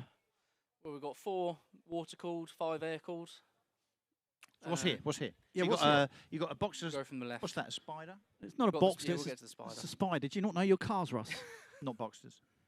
It is a box. So what you got, Brad? Go on. 996.2 GT3 Clubby. Remind much me is the that? colour of that. What is that colour? Speed yellow. No, sorry. Okay, the speed yellow one. Yep. Yeah. That's Ruby Star. Yeah, that's not as. That's not That's yours. with Cav, yeah. Moving on. Speed yellow GT3. How much is that car, mate? It's not for sale. It's Paul's. That's Paul's car. Is it Paul's car? Yeah, If I offered him money for it, what would he take? You'd have to talk to Paul. Is it done silly miles, like Right, low miles? 21k. 21k. Brad, we're trying to help you sell cars. Here. So don't talk Yeah, about so- cars that well, aren't for that's right. sale. Just Cayman talk about the GT4. cars that are for We've got sale. the Cayman, yeah. We're on a commission here, are we? Yes, No, 20%. All right, let's not talk about his cars then. Yeah. Yeah, what's for sale over there? The Cayman, the Boxer and the 996. The Cayman, you're talking about the The GT4. 4RS, yeah. Yeah, what sort of money is that? That's 140. It's a VAT qualifying car. But that's good value, because Probably- that I was think a that's pretty 200 grand value for car. No, that was fully loaded and it was 160. Was it? Okay. Yeah, It's- every box. But it's got everything on it. A Carbon rare bonnet. car, yeah? Yeah, Yeah, yeah. And Nice. It's Weissach, it's clubs, it's everything. Okay, so you've got that. You've got the Spider that you couldn't get the roof off earlier. Yeah. Someone came and That's helped what- you in the end. What kind of money? Okay, it's we've bought it to have it for a little while. So it's not Use price, it, it's but POA. Well, yeah. Hang on, so you bought it. What you mean is you haven't. Whoa, come on. You haven't bought it to use for a little while. You bought it as an investment. It's going to be worth more money later. I think that's going to be worth a fair bit of money in a year or two. Yeah, are you going to keep for a year or two? Well, Is that what your probably business not. does? No, Keeps Paul- cars for a Paul year or would sell two? it to someone, Okay. but I'd I'd quite like to keep that for a year. I bet you would, especially that- now in this Oh, sunshine. hang on. That shows faith in a model, doesn't it? If the dealer themselves is buying something to hold, then that's what we should all be buying. So But- rush out and buy Boxster Spiders, There are everybody. dealers that will just buy every. Like, Right, there's people that will buy every. you know they're not Carrera called- GT they can Well, like find. Harris's that buy every 964 they can find. Russ, you know they're not called Boxer Spiders, don't you, by the way? I They are don't. Boxer I Spiders. don't. I thought it was a nine, whatever it's Boxer called. Spiders. 987 Spider. That's a Boxer It's- RS. it is a It's still a Boxster. It is a Boxster. It's Boxster. yeah. Okay. Lee, knows you nothing really about need Boxsters. to gen up before you I, come I onto don't, the to be honest with you. I'm just Um, here for the eye candy. What's the 996? That's a C4S manual. Yeah. 26,000 miles. Obviously black. Yeah. Sports exhaust. And then the silver car is one of the 997 Carrera S's I was That's talking not about. as Planet leases. we did sell that to Darren. Did you? But it's not. You need it's to not get on your our eyes stand, looked at, I yeah. think, Russ. You need to get your. I mean, you're not good at genning up on who's here, are you? That was good value. How much was that? Was it- 20 grand? Okay, 25 just- grand? Just over 30. 30 grand? Yeah. Let's talk about your cars because I know you're a Porsche fan. So what's your own Porsche? 996 manual coupe. What colour? Lapis blue. Lapis blue, and I know you love that car. I remember when you bought it and you put it on some groups. You love that car. I'm going to ask this question. You know I'm going to ask this question. You are somebody very lucky that you're a two-car man. Two-car garage. Two-car garage. What's your other car? I've got a little Daihatsu Copen With a Porsche badge on it.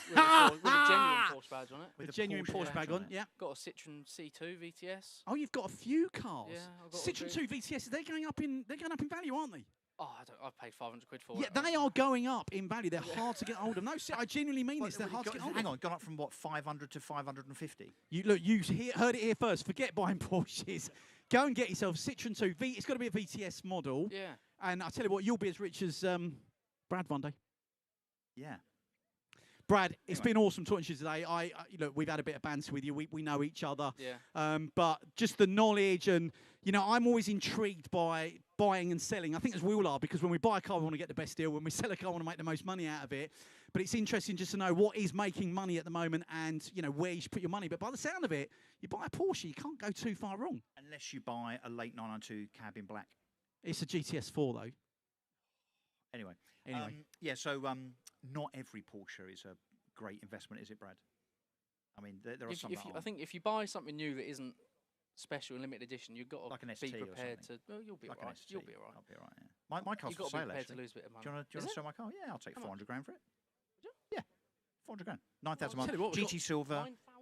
Yeah, did 4,000 We've got miles some on it. It's interest. Can you not swear on stage? Thank you. I already said Hang on, these cars, it's not a garage queen. I mean, honestly, these people that never use their cars, I think it's an absolute affront to the Porsche You mark. took yours to the Dolomites. We've just come back from the Dolomites. So I've hang done on, so you could 2,500 sell miles on his it. car. You could sell his car 400k. Get me 400k, you can have it.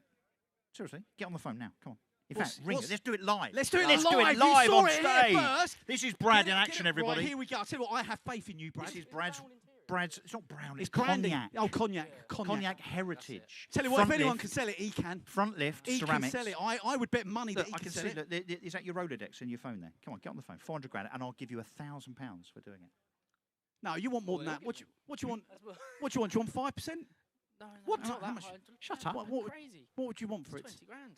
You want 20 No, grand to sell that car? 5% is 20 grand. Oh, Well, what would you want to sell? hang on, Sell his there's 400 an grand easy car. answer. Get 420 for it. You can have as much as you want, and I'll Hang have on, 400 grand. Brad. In seriousness, though, I bring my car to you. Do you do sale or return or not? Okay, so what is the percentage? Well, I mean, your car might be the exception. No, I'm not talking about. I'm talking about hypothetically speaking. You do them individually. Oh, I Depends. see what you've Depends how done much you there. like 'em. I see what you've done there because you've just gone. I can't say 5% because that guy over there got 2% and that guy there got 8%. I see what you've done there. Clever. Okay, but you're interested in selling his ST? You've got to buy for it. Yeah. No, I'm serious. I will sell it. Nicer than that 458 that you got. Yeah, I was Six talking about that months. earlier. Yeah. That is a piece of poo. That car. Right, can we cut with this language on the stage? I keep asking You you. can say poo. Shush now, indoor voices. Poo's fine. Okay, so listen, I think he's been a great guest. Thank you so much, Brad. Great to see you, Thank you, as Brad. always. Thank See you, you next Brad. week. And we'll see you next week at Porschenomics. Are you there? I might. What do you mean you might do? I'm busy Sunday. It's one of the 2 top Porsche events in the calendar. You in know the what UK. it is? It's because we know him. He thinks he's going to get comps, but we've got to pay for Have Goodwood. I got to buy tickets? Carl? Yeah, we've got to pay for Goodwood. Do you know how Unbelievable. much Goodwood is, by the way? Hang on, have I got to pay you for a car I buy for you? Well, that's a bit different. No, it? no, it's not different. Is it? Honestly, Brad the Chancellor, everybody. Thanks, Brad. Thank you, Brad. Great, thanks so much. Right, what I'd Cheers, like Brad. to Hey, do, actually, if hang on, that's all right, been Russ. Brad's been a good sport. We did pick him out of Yeah, he's been great. the tent there that he was He's been awesome. shading under. So well done, Brad, Right, for allowing us to Tell you take what the I mickey want out to of you. do, Russ. I want to go out and do a bit of roving. I want to speak to some people that are here. I'd like to speak to one of the organisers. Yeah, I'm going to go and... Yeah, let's get one of the organisers on. Who have we Andy, got? come on. Andy, come on. Come on, Andy. Coming up. Round Come of on. applause for one of the Three Stooges, everybody, that puts this thing on every single See, year. he's not bearing Look, ice creams, is he, either? He's not look, bearing ice creams, is look, he? He's taking his high vis off. And I How know, are you, you mate? know, I've just seen the cameraman's got a bloody umbrella. He doing? The cameraman's got an umbrella. How are you, Andy?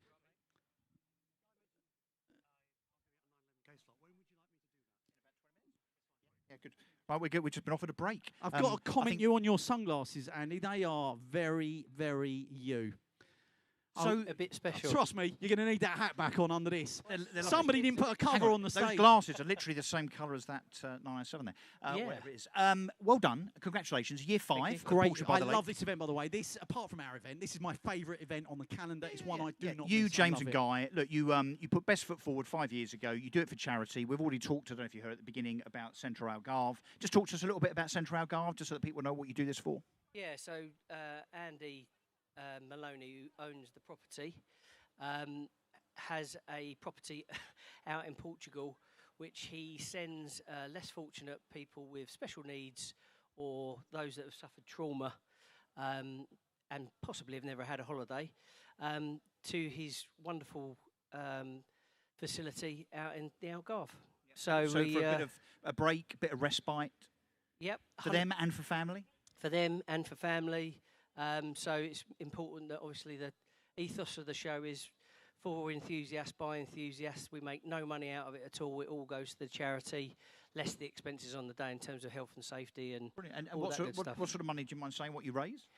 Do you know what? I don't think I've ever added it up. You know the man who likes the stats is Guy, so you might want to get him for I'll that. ask him later. In fact, here is James Vellacott. Here he is coming up, James. Let's get this other mic on. We were going to grab you later. We might as well grab you now. He was going to get some footage. I'm just mid-air at the moment, and mid-air. I'm sure there's some rules against flying. Mid-air, it's funny, Ross has been don't Sky worry High about for all 3 that hours. civil aviation stuff, all that nonsense, all the big rules, big state stuff. So James basically takes care of anything which is the tech. So if you haven't been able to buy a cup of coffee because the Wi-Fi's gone down, it's James's fault. You're breaking up. You're breaking up. There has been some mention like of your that this Wi-Fi. morning. Right, now, guys, look, serious rounds of applause for you, for the three of you, for putting this on, because, you know, you do it for the community, but you also do it for a great cause, which is Centre Algarve. Is it bigger this year? I know you went for 300 cars, I think, in year one. Now we're at, what, about 1,000 cars? Is it similar to last year, or has it grown even more? Yeah, we sold 1,000 tickets, 250 guest tickets. Incredible. So it's the largest we've ever had, and not everyone's supposed to turn up. But they did. They have, because the So weather's lovely. it got a little bit sweaty about half an hour ago when we thought we were going to have to close the gate, but we've got through it. People have started to leave because obviously the show starts at 10 and people were here at 8 naturally. And they saw us come on stage. Yeah, exactly. And they wanted to get the front row seats for you two guys. Yeah, of course. No, I think actually as soon as Lee started talking, I noticed a queue of people trying to get out here. But, I actually got here early this morning because I think I got caught in the queue a couple of years ago. So I got here early thinking I'd be one of the first to arrive. He turned up in that terrible Targa, didn't he? I've got a cab, a Oh, it's a GTS4 cab. But my surprise That's when I why I got thought it was here, a that terrible it's Targa, it's a cabriolet. still Can we absolutely give a mad. shout out to some of the sponsors and supporters? So we've spoken to lots of them. I don't know if you've been around. So we've spoken to the guys from Charles and Dean, from Pi. MND. I've been over and spoken to Kirk. He's completely stitched me up on the whole shark dive thing, which looks like I'm doing by the end of the year in South Africa. I've got to do it. How can I say no to Kirk? Yeah, I've got to do it. But in terms of tech, we've just got to work out how I can GoPro the look of horror on my face as a shark comes towards me and bites my head off. Who else is here? Who else do you want to give a shout out to, guys? We've got Starnagloss over there. They were very brave. They came and set up yesterday. They left all those bottles out. Guy got very excited because he thought it was gin. Is that why there's a few missing? But there's a few missing, so they're in Guy's car. And then obviously we've got the Paul Stevens, as represented by the lovely Brad Clark. They've gone But big Paul, this year. Paul Stevens is in there They're hiding. everywhere. There's a lot of cars from Paul Stevens this year. There's some fantastic looking ones up at the top on the air-cooled lawn as well, I have to say. Is it just because they're 4 minutes up the road? No, actually, this is the first time they've decided to grab it, the ball by the horn, so to speak, and give it the big one. So big shout out to them. We keep giving shout outs to the ice cream van there. They're not taking the hint though. I've mentioned Larasso Ice Cream sponsoring the Porschenomic stage. Thank you, Larasso, for everything you do. And they still haven't come over with ice cream. I have to ask a question because I am absolutely gripped by how this has grown. I think, what do you say, 250 cars year one, and now it's 1,000. When you first did this 4 or 5 years ago, this is year 5, isn't it? Yep. Did you ever dream it would get to this, or did you think, let's just put one on, see how it goes? Well, it started off. I actually told this story before at the Nineworks event, but basically it started. It was actually my wife's idea originally, and she said, "Oh, why don't you use your Instagram and try and get a few people together?" And it was born out of that. And we did it at Ingatstone Hall, was the first one. Soon realised there's not enough space there. And of course, Guy and Andy mentioned, well, why don't we have a look at? Obviously, they have car events over here. Have a look at Andy Mahoney's place. This is obviously his place. I'm not sure whether he's been down off the stage yet. He ought to be. If he hasn't. No, we should talk to him. But obviously, it's his charity that this is all going to, which is obviously the Centre Algarve. But yeah, basically, it grew from them. This is the fifth year now, isn't it? Yeah, 5th year. And I think a lot of it is exactly that. It's, as you said a minute ago, enthusiasts. It's for enthusiasts, by enthusiasts. None of us are making any money out of this. We're all voluntary, which actually is quite pleasurable, because sometimes when you do get the odd moaner who's not happy about the position he's put his car in, we can just say, well, come and join the team, the voluntary team next year, and you can help us. You're more patient than I am, because I would have away. gone, we'll do one. Then it's interesting you say you're not making any money. I know exactly how that feels about running our event next week. There's definitely no money in events. It's not, if you're looking like I do, I used to come to this event every year and I go, look at all them £15 notes or those £10 notes. But it isn't the case. And the fact that the money goes to charity is absolutely wonderful. And particularly for what the charity is, it's something different. It's not something that we see every single day of the week.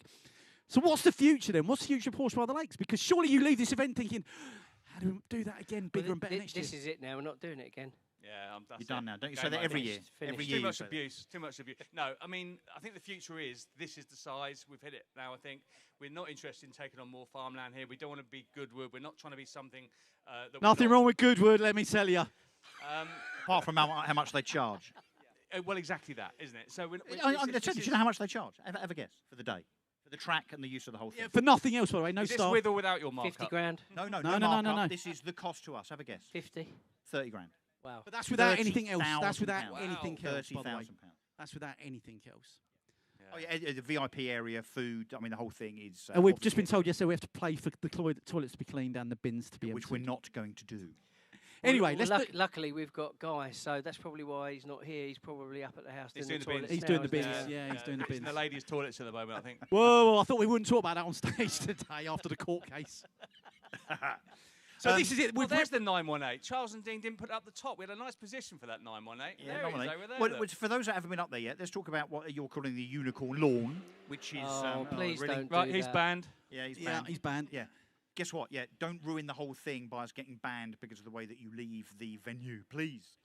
What's up on the Unicorn Lawn? There's some STs, which I should mention just in dispatches because there's 4 of them. They're a very common car now. Yeah, I think you should get one of those, you know. Do you know what I've They're been 10 a thinking penny, they are. They're 10 a penny. Thinking about it. What else is up there? 991R, I saw. We've got a Carrera GT.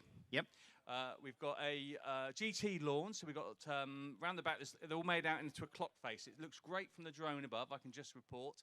But yeah, it's hidden around the back of the Unicorn Lawn. Well worth a little look in there. That's in that bricked area, is it? I've not been there this year, Yes, but yeah. If you walk around the back of the Unicorn Lawn, there's it's almost like a clock face of GT3. So it's quite an impressive sight. What else we got up there? By the screen, what you got by the screen? Right by the screen, so we've got 996 a RS? spattering of two 996 RSs. We've got the GB GTSs by Sid the Smith's screen. car, yeah. Yep. Yeah, So 2 that's out of the 3. Derek Bell, someone else, Special, someone wasn't it? else. Yeah. Red, white, and blue. We've got some special turbo up there as well, which I didn't actually recognise. Oh, we've got a roof as well, roof turbo up on the Unicorn Lawn, which is well. I'd like a roof here. I don't know what you were thinking when you put this stage up, so with no roof. We're on the big screen, by the way. So I know we haven't got. It doesn't look like we've got a big audience here, but we are up on the big screen it's at all the moment set. as I've well. just been up there. There's a good audience up there, and it's obviously all- Good. That'll make his And ego you know feel better. we're live streaming this on our YouTube to 30,000 subscribers as we speak. I know. Fame at last, eh? They've said they're all going to come next year. You need to get a bigger boat. I think we need to get in there early. I mean, this year the tickets sold out in half an hour. I think our first batch went out. I love your time they go on sale, by the way. Just remind us all what time they go on sale on that Saturday morning. 9:11. 9:11. You've ruined it for the rest of us because none of us can do that now. Well, we've had a few Well, complaints from the 718s. And we really appreciate, you're talking about our vendors, you guys coming and doing this and giving it a little bit of personality, taking the one of us more than the other. Well, yeah, You're right. Yeah, you're right. Say who, but in terms of you guys sponsoring this stage, thanks very much. It's not an inconsiderable sum considering you're spending all that money on Porschenomics next week. Yeah, So look, thank we had a you. conversation about how we might be able to help, and on the basis it's for charity. Yeah, look, we dug in, and look, it does help because obviously it helps us to promote what's happening next Saturday at Goodwood as well. Which, if we haven't mentioned it already, Lee, is Porschenomics at Goodwood on July the 4th. Thank you for the prompt, Andy. Oh, you're welcome. Did you also mention Monto Events as well, who are kindly? Mention them at the stage beginning. Yeah, for that? we did. Done well with those Jack, guys? who's been brilliant, tech wizard. I mean, millions of pounds worth of equipment there. I don't know how they keep he's it all only together. 12 years old as well. you Yeah, know? yeah. Under shade day. Notice he's under shade. The cameraman's under shade. The talent, though, as I like to call us, Ross, the talent here, melting and, not even an ice cream in sight. Well, I think 911 UK are going to give us a break now. So as we've just gone past 12 o'clock, so we can go and have that ice cream that we keep hinting that we want. Absolutely. Well, listen, guys, Can do thank that. you so much for putting on. I think this is a wonderful event. I've told you, other than our own event, it's up there with my favourite, and I will come year after year. But full credit, you're absolutely right. It's about enthusiasts, it's about the community, and I'm sure everybody loves what you're doing. So thanks so much. And, looking forward already to doing it all again next year. Super. Thank Thanks, you. fellas. Thank Right, you, guys, boys. we will be back in about an hour's time. But UK 911 coming up. Thanks, Russ.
kitchen floor.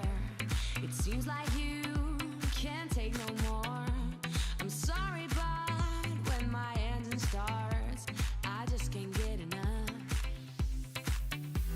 I'll let you up and tie it down, so you'll be here, won't sneak around. I'll lace you up and put you on.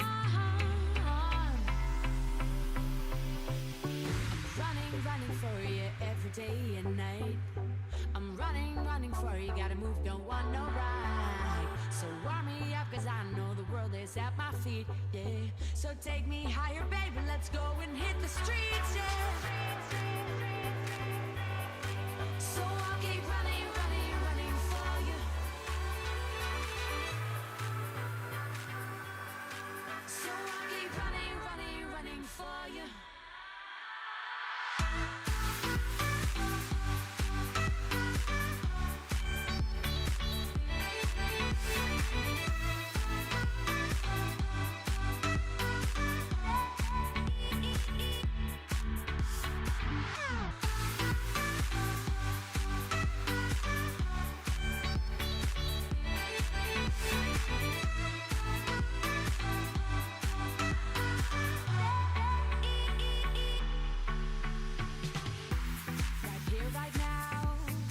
You and me, so don't be shy, just come and see. I'll show you places you've never been before. I'm running for you every day and night. I'm running for you, gotta go and step outside. So warm me up, cause I know the world is at my feet, yeah. So take me higher, baby, let's go and hit the streets, yeah. So I'll keep running for you. So I'll keep running for you.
Testing. Good afternoon. I think it's gone past 12 noon. Brilliant. So for those who don't know, my name is Sandeep. I run the Porsche 911 UK forum, and we've got a couple of member cars and specialist areas of interest that we're going to talk about today. So 911 UK has been a Porsche forum in the old school sense since 2002. We do everything from every generation of car, and there's been a big focus on 993, 996s, 7s, and 991s over the years.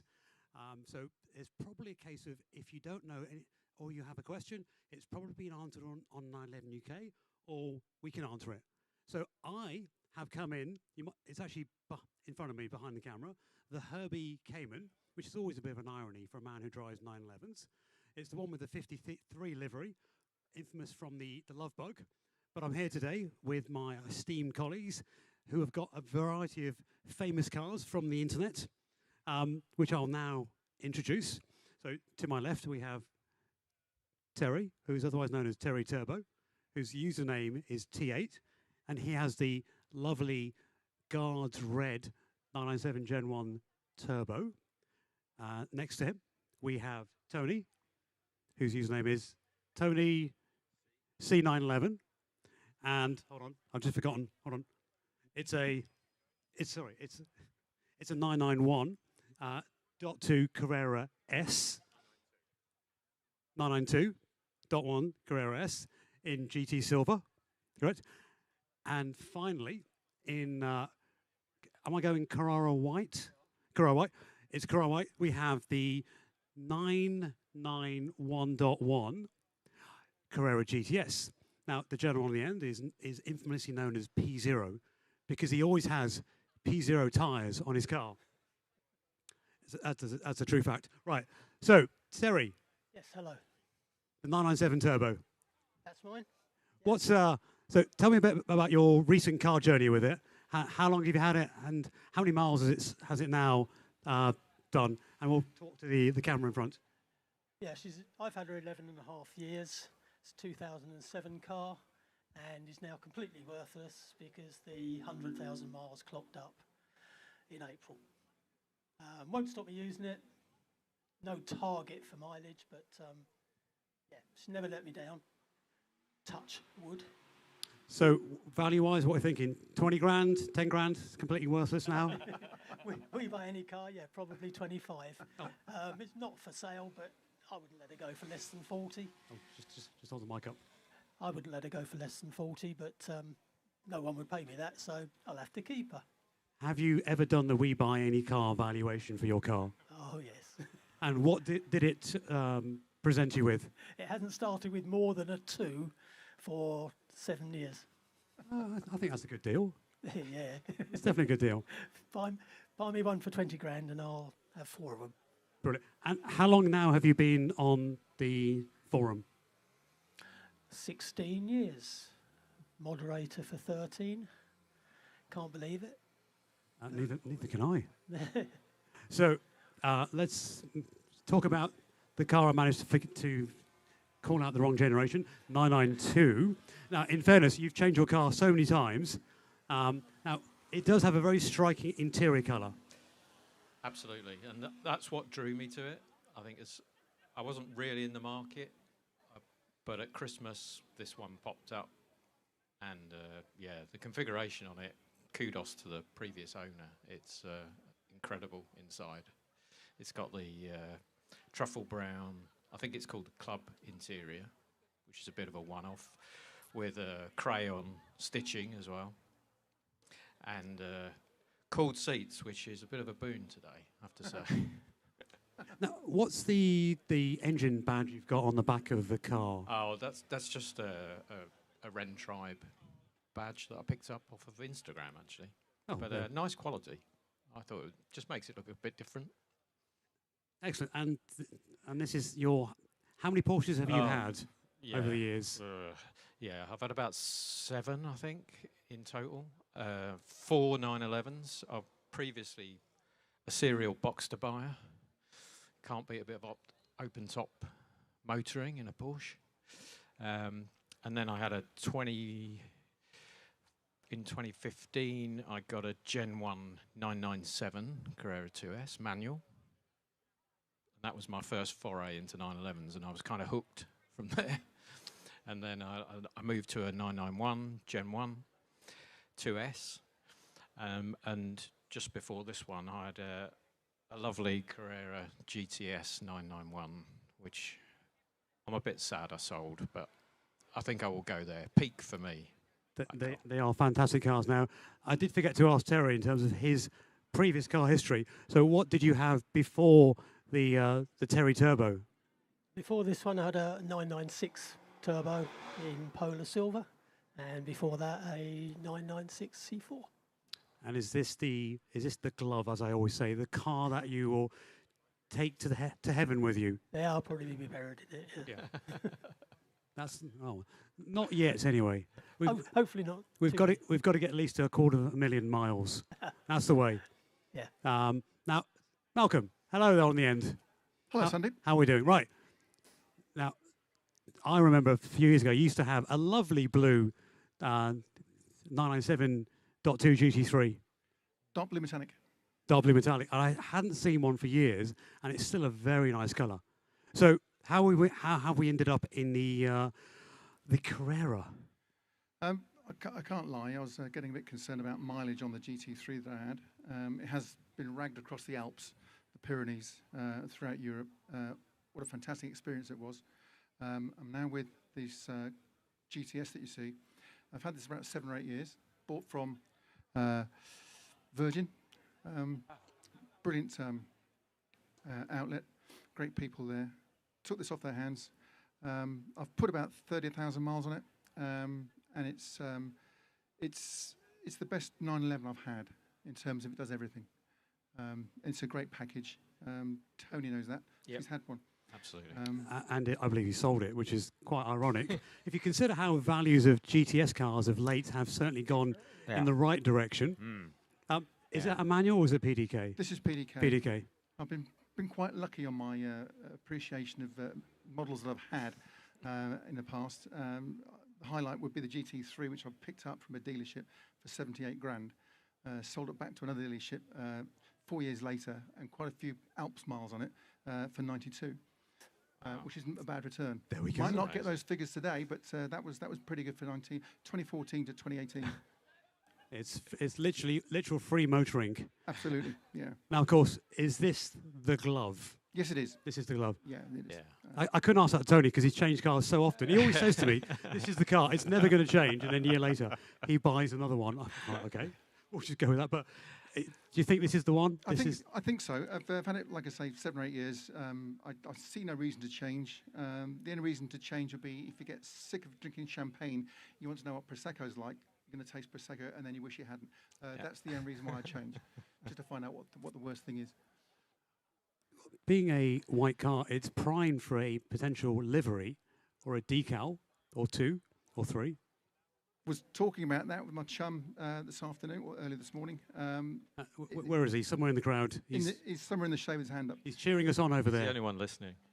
So you'd put a Rothmans livery on there, a Martini livery, obviously. It would take those colours very well. So at the moment, it's staying as it is. If I was going to do a road trip, I might get involved with a livery somewhere. Yeah.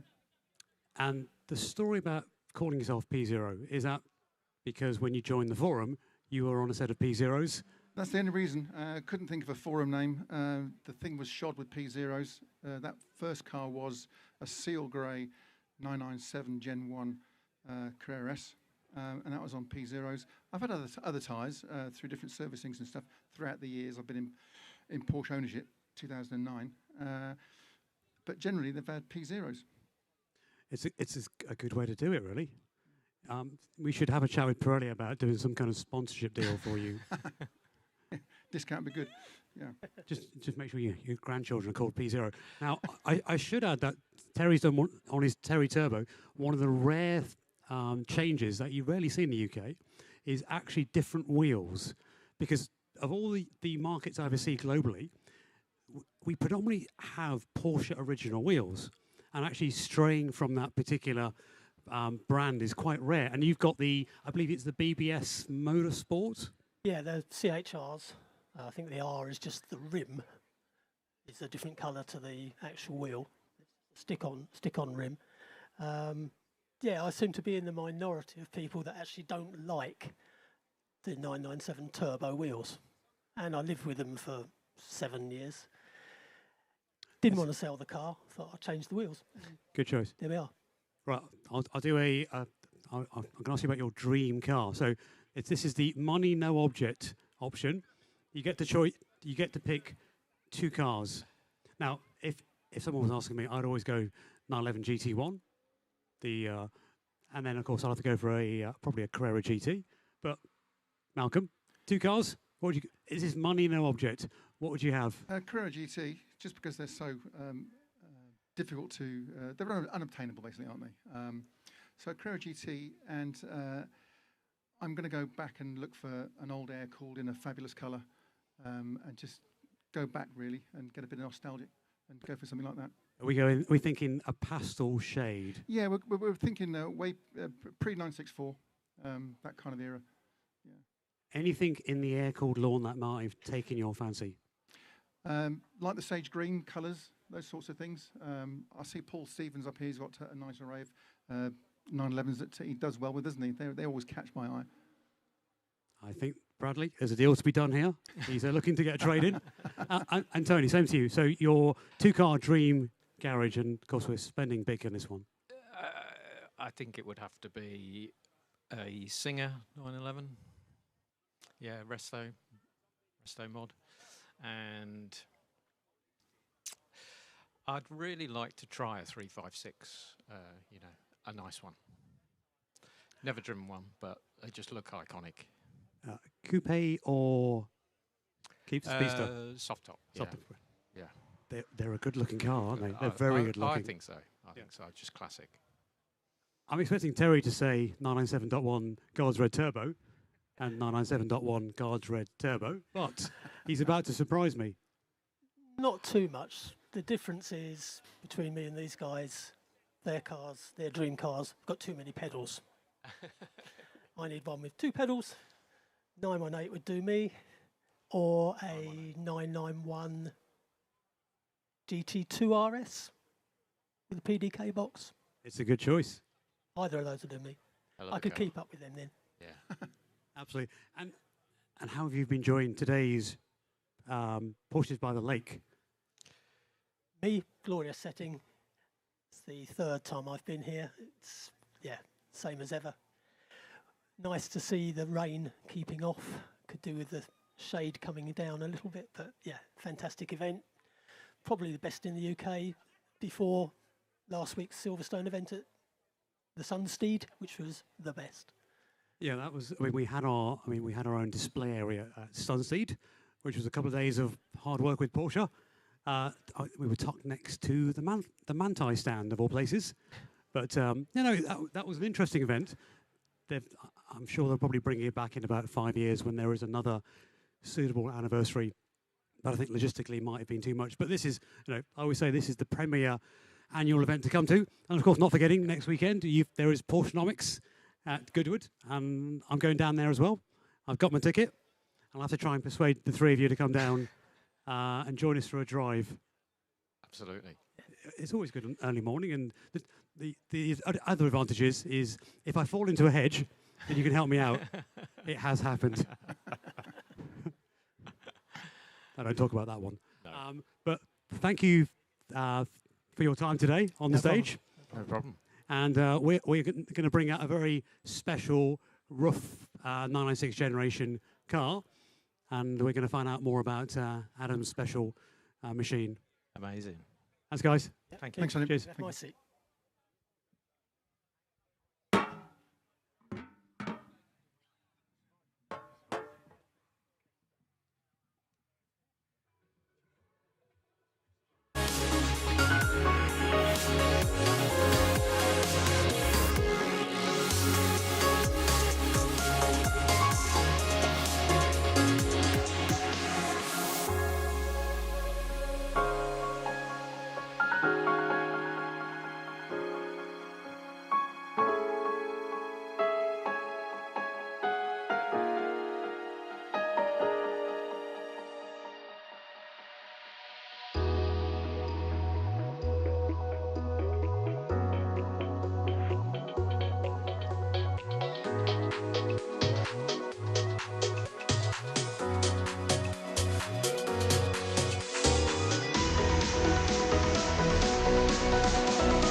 we're back on stage.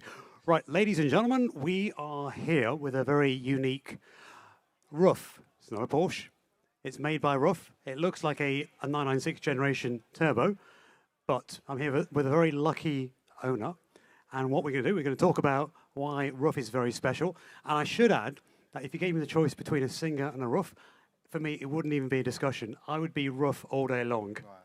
And I've grown up with these for years, and I adore what they've done with them and how they've included the modern generational look, and now they've obviously gone back to something more classic. But in our day, this was the car you would get. This was proper tuning. So, Adam, how are we doing? I'm very well, thank you. Thank you for the kind introduction as well. Right. So, tell us about roughly how long you've had this car for, and give us a brief overview to why Roof is special. Well, I think Roof is the original guy. I mean, they've been going for almost 75 years. And Porsche is completely in Louis Roof's blood. I mean, he just lives and breathes it. And the way they go about it is very subtle. They believe in drivability, top speed, and understated looks. So if you think back to like the original Yellowbird and things, this car was a narrow body car. Porsche was bringing out the turbo, which was super wide hipped and everything. The Yellowbird was narrow hipped, aerodynamic, wing mirrors. He shaved the rain gutters off. It was all about top speed and aerodynamics. So really understated, walks really softly, but carries a really big stick. And every single Roof car is completely bespoke to, the owner's wishes.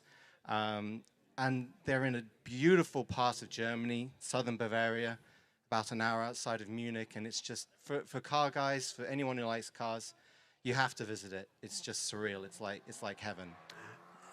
So I think we probably need to do a road trip in the coming years. Definitely. So in terms of top speed, now if I go back to when the turbo came out, that was in probably the 190 somewhere, if I'm not mistaken. Yeah. But I'm guessing this has got a bit more power and a bit more of a top speed. Yeah. Yeah, so the Roof has two production cars that were actually the fastest production cars you could buy at the time. So the first was the Yellowbird, and that car came out in 1987 and did 211 miles an hour. It was very famous because Road and Track did a big sort of event at Era Lissing, and it completely blew the doors off all the competition. Like the 959 was there, couldn't get close, F40, no chance. And the Yellowbird did 211 miles an hour. And then about 15 years later, the 996 came out with the turbo, and Roof then produced the R Turbo. And in 2001, that was because Roof were manufacturer, it was the fastest production car you could buy, and it did 214 miles an hour with a 520 engine. That is very impressive, considering when that was. Yeah, it was the fastest. Have you ever been able to take it on a VMAX event? And how fast did you manage to go? So originally, like back in the day, Piston Heads had the VMAX days at Brontes. Yep. And this car was the first VMAX champion, the first car that hit 200 miles an hour at Bruntingthorpe. It was very close because, you need a lot of braking distance, and it took a while to get to 200. But yeah, officially, this is the first one to do 200 at Brontes. But we also used to live in Germany, and this car has been over 200 miles an hour more times than I've had hot dinners, to be honest.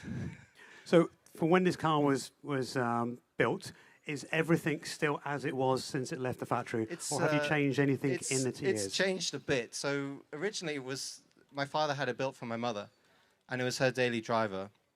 So it came with originally 4-wheel drive and the 550 engine, and it had the big 19-inch 5-spoke roof wheels, which are beautiful wheels, but they're super heavy. Like, they're just crazy, but they are amazingly beautiful. And the car's been driven a lot, and subsequently it's evolved somewhat. So it's now a rear-wheel drive. We took the 4-wheel drive system out, and we put in a Guards GT Pro diff. And the engine has been upgraded. So it was a 3.6 with the 550 engine, and now it's a 4-liter with 800 horsepower and 1,000 newton meters. And the engine is completely bespoke built. So it has an RSR crank from the GT3 RS 4-litre. Was that rebuilt by Roof themselves? It was rebuilt by, originally the engine was built at Roof by a chap called Christian Schreiber, who was their head engine development guy, the head engine builder. And he semi-retired, but I became very good friends with him over the years, and we always joked that if I ever blew the engine up, he'd be the one to rebuild it. So the engine blew up, and it went back to him, and he just went completely all out on it. So it's an RSR crank. It's got special triple K24 turbos. The turbines are larger but lighter. So not only do you get more power, it has less lag. So you're literally having your cake and eating it. It has Marley race pistons and cylinders and titanium con rods from Carrillo. And obviously the displacement's bigger, so it goes from 3.6 to 4 litre. That's so 800 horsepower. Yeah. Yeah, German horsepower, yeah. Did you find a rolling road that could actually cope with that capacity? Yeah, that's fine. Yeah. The really cool thing is it's not just the horsepower, it's the torque figure. So the torque's over 1,000 newton meters. And the whole thing about roof cars is that they should be drivable. You know, you don't want a crazy clutch, a heavy clutch, or one that's like an on-off switch. It's very progressive. It's almost driving like a stock car. The drivability is insane. It's so smooth. It's just wonderful. And as we fast forward to 2026, value-wise, because Roof is a very special manufacturer, what would this have cost back in 2003 and versus where is it now, considering the upgrades and the 4-litre displacement you now have with it? Yeah, I was actually looking at the old records, and it was 125,000 euros in 2003, which was about the same as the GT2. But now these cars have gone crazy. Has a few things running against it. But I think it's quite cool. It's the highest mileage roof-built car in existence that's water-cooled. So most roof cars have like 10,000, 20, 30,000 miles. This car's just ticked over 100,000 miles. But, I mean, in values it's difficult. This is the only one in right-hand drive. They only made 25. So, yeah, I don't know. There was one that sold last year at Amelia Concours, the sort of sister car to this, a blue one, and that was $500,000. So I don't know. The market in America is different, but it's hard to say. Well, as you said, it's one of the very few right-hand drive cars. It's the only one, yeah. Actually, it's the only one, and I guess in Roof do not make many right-hand drive cars. No, sadly. Most of their market is actually Asia and the US, and Europe too, but yeah, the UK market, not many people. A lot of people took their turbos to Roof. So you buy your Porsche, take them down to Pfaffenhausen, and they'll bolt on the bigger turbos, the aero kit, the brake, the suspension. But they still remain Porsches. This was hand built by them, and in fact, I actually helped too. When it was in the last week of it being built, I flew over, and I was only a little guy then, but they let me do things like putting in like the gear shift or putting little bits in the interior, and I do it, and then I remember like they're like, "Oh, great job, Adam, great job," and then oh crap, they got to redo it again. But yeah, I helped finish. I helped build it, but it's a great experience because when it was finished, Lewis called me over and said, we always test all our cars on the Autobahn to make sure they run right. So we late at night we go out because where the factory is, it's a 5-minute drive to de-restricted Autobahn. Okay. And you can just go as fast as you want. And it was at like 11 p.m. We hop in the car, and he takes me out, and we go straight to 205, 207 miles an hour. And he's like, yeah, this is a good one. And then we turn off, and we go to this small town called Mindelheim nearby, and they have this great sort of like ice cafes where you get ice creams and things. And we're sitting there having an ice cream, looking at the car, and his wife calls, and she's like, where are you? Have you crashed? No, it was just great. It was a fantastic experience, and it's a wonderful car. So one last question, which is the bit that does people get confused about. So it still looks like a 911, but when they go to the Roof factory, is how much of the car do they actually rebuild themselves? Because it is a lot of it. Yeah. So it's a mixture of obviously lots of Porsche parts, but Roof order the body in white from Porsche without a VIN, so then they can put the VIN on. And then the main changes are like the bumpers are different, the front and rear bumpers, the wing mirrors. The knacker ducts on the shoulders are hand done by them, because normally on the turbo it's on the side. But the sort of main sort of roof thing is they do a thing called an integrated roll cage. So most roll cages here will be bolt-in, like on a Club Sport GT3, you just bolt them in. And that doesn't offer any additional structural rigidity. These are welded in. And then they're hidden behind Alcantaras. So you have, again, best of both worlds.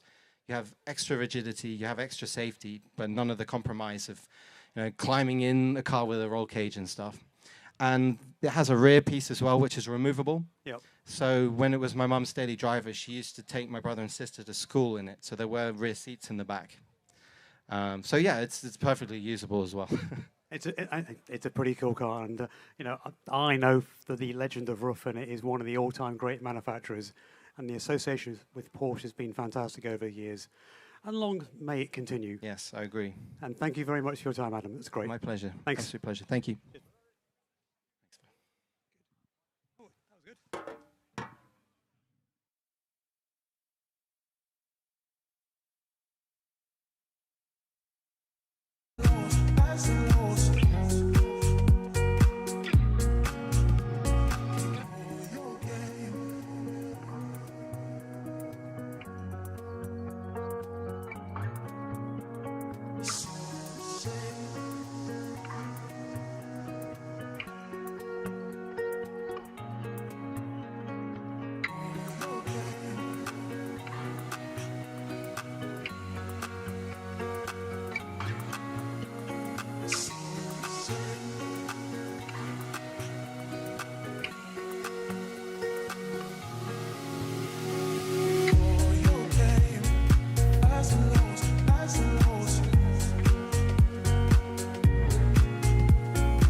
man who knows the thing knows he knows how to man who knows the thing knows he knows how to man who knows the thing man who knows the thing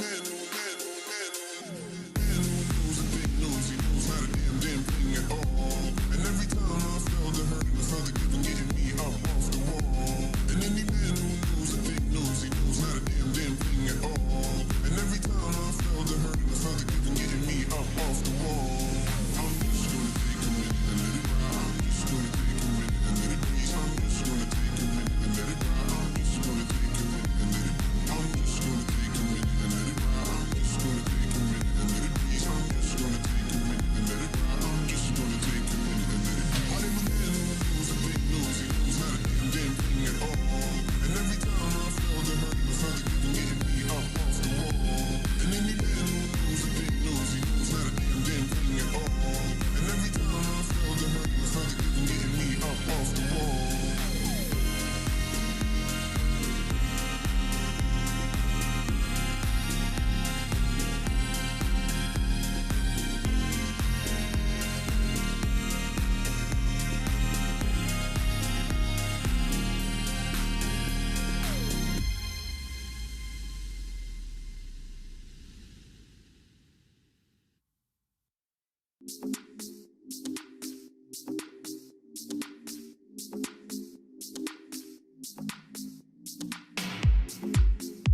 But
Oh, these mics are hot, let me tell you. Wowzers. Find one in a shade. Unlike the talent. Bloody hell, that's hot. Good afternoon, welcome back. Wherever you are, if you're over by the big screen, hello, lovely to see you. If you're in this paddock in front of us, hello again, lovely to see you. Let me tell you, it's Scorchio. I've just picked up the microphone. It's like some kind of hot embers. I'm handling the hot coals at the moment. Yes, very, very hot. Almost as hot as that Speed Yellow 928. Look at that. It's a lovely, lovely car. That is a Very lovely sexy. car. Oh, look, and there is Trevor. There is Trevor from the PDG, the world famous PDG. Good to see you, Trevor. Trevor, we'll get you on shortly, actually. Don't go anywhere. We'll get you on shortly. That's a good idea. We'll Yes, get Fred. you on shortly. So we've got a couple of guests coming up in the next 20 or 30 minutes. So we're going to speak to Ollie shortly. We're also going to get the guys over from Built by Basil shortly to talk about their gear knobs, which are absolutely incredible.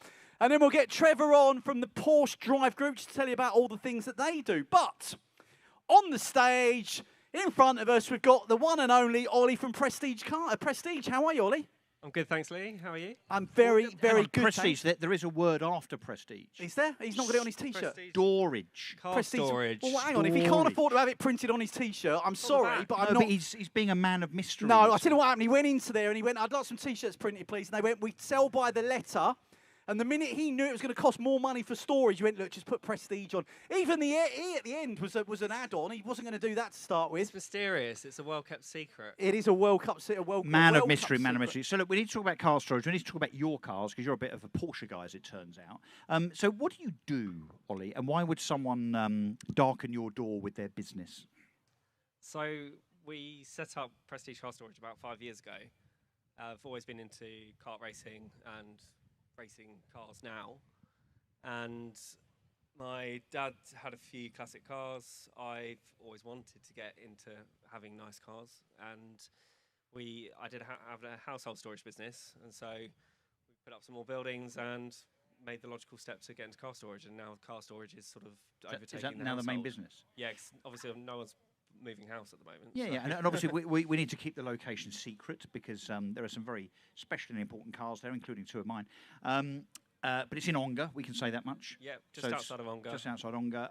So why would I not just hire a garage from the council and stick my 911 in there? So you've got a few different potential issues with that. You probably have to pay quite a lot of money to rent one of those. I think he knows people. Yeah, you should do. Shouldn't struggle. Insurance-wise, obviously we have a fully managed service where we will look after clients' cars for them. The building itself is purpose-built. It's very thickly insulated. It's dehumidified. So obviously if you walked in there today, it would be lovely and cool. And then it's incredibly secure. I actually live on site. Unlike a lot of storage providers, we actually own the buildings and it's on our premises. So and we live there. So whereas most people are sort of in hired buildings or they. So all of those things are important, I guess. So someone that's got a 40, 50, 100, maybe 200,000 or 300,000 pound car is going to be concerned about a number of things. Obviously, discretion, the security aspect. But I think the conditions around storage are important, I guess, as well. Because, if you did just store even your own car in a garage that's not heated, then, you've got all sorts of issues around, rust and deterioration and so on. So your premises, which obviously I know, are purpose-built, as in, temperature, humidity and so on. That's important.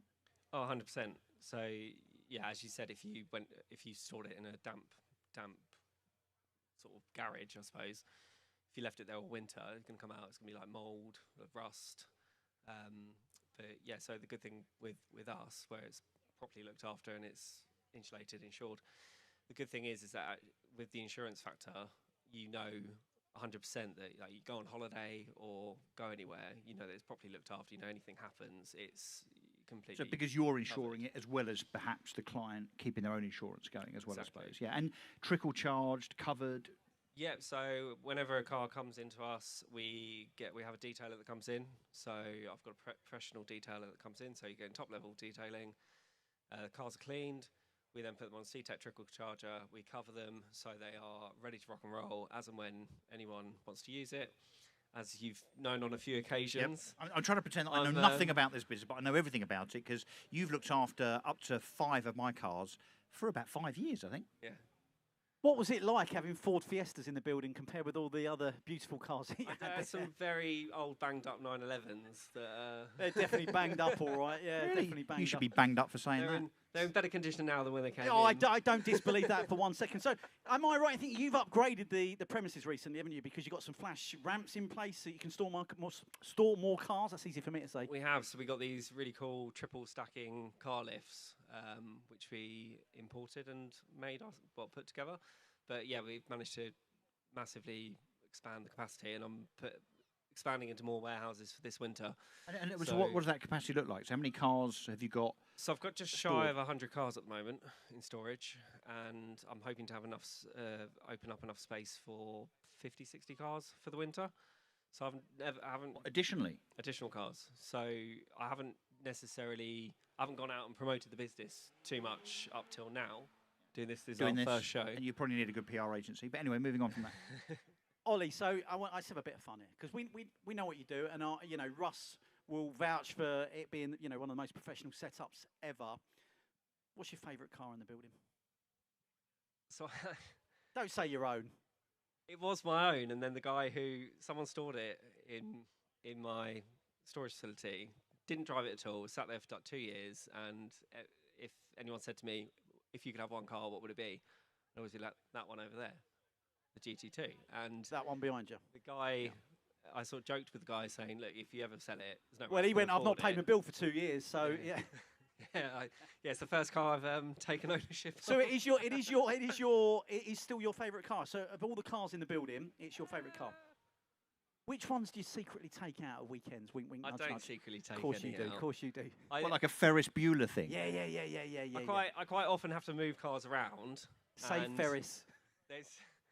So we've got sort of like quite often have to move cars around here. Yeah, I bet you do. Yeah, move them to Liverpool via Brentwood. Yeah. I get to move them about 20 metres. Right. Okay. And so we've got like a brand new Lamborghini Revuelto in at the moment.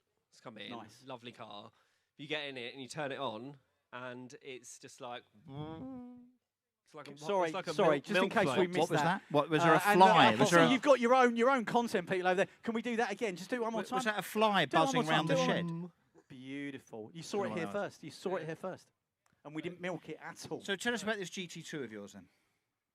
Because it's not standard, is it? It's not standard. 997 GT2. So to be clear, for those that don't know, the GT2 and the GT3 are different. They are. They've got different numbers on the side. That's my Porsche specialism. They coming look out there. similar, but the GT2 has the addition of twin turbos. Yeah, but yours aren't standard turbos. They're not. So they are hybrid tuned to about 780 horsepower. Is that enough? Do you think? It's got to have a little bit of work done to it.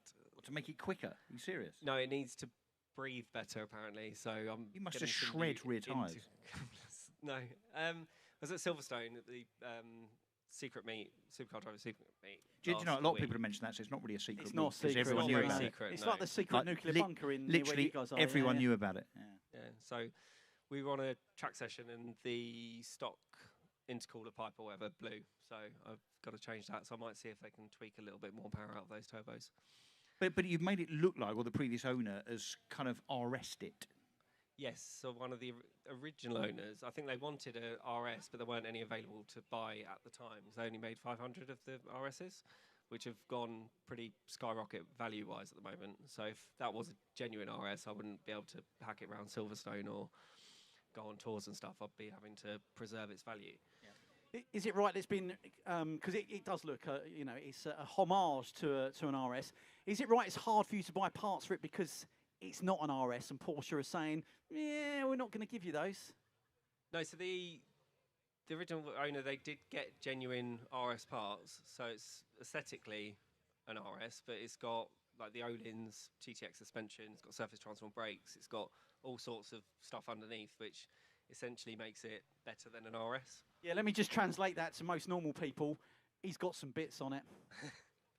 So you raided Halfords, basically. Is that what you did? Yeah, he's got a nice fluffy dice, one of them few air fresheners in there as well. And so are you a car nut because your dad is definitely a car nut? In fact, Andrew, your dad is behind us. So no, he's in front of us. Hello.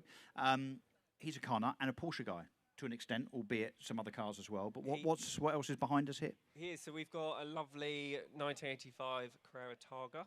Yeah, so very similar to 3.2 yours. Crottarga. Yeah. Beautiful car. Apart from it's slightly older, so it hasn't got the G50 bit gearbox. Mine's gone now, as you well know. Gone. I had to say He goodbye to it. traded in half his cars to get the Oh yeah, yeah, yeah, The yeah. ST, yeah. Yeah, I remember the blue one spitting oil all over my car. So I was so happy when he got rid of that. That was great. I really enjoyed that, seeing oil spewing out in my rearview mirror all over the front of your car. That was one of the greatest car days I've had for a long time. It was great. Thought you were James Bond, didn't you? Yeah, yeah. So, so give us an idea, without obviously going into too much detail. What sort of cars have you got in the shed right now? So we've got anything from got a nice little 205 GTI, old school. 1.6 or 1.9? 1.9. The proper one, the bigger Yeah, wheels. proper one. That's the proper one. So we've got one of those. Got so What's that worth? 25, 30 grand now, probably? Something. Yeah, I'm not too sure on the values on that. You know he's not a car valuer, don't you? He's a storage specialist. Yeah, I'm just trying to add some context. Okay. What yeah. else? Got a Ferrari Dolce Cylindre. Oh, and what's the specific paint code on that? I'm just following your route of questioning here. Yeah, yeah, yeah. And the tyre pressures. Yeah, yeah. It sort of looks like it's black, but if you look at it in the sun, it's like a really dark metallic green, and it's got a lovely sort of tan interior. So it's not your classic Rosso Corsa. Nice. Things. Yeah, it's very nice. Nice. So, yeah, what else?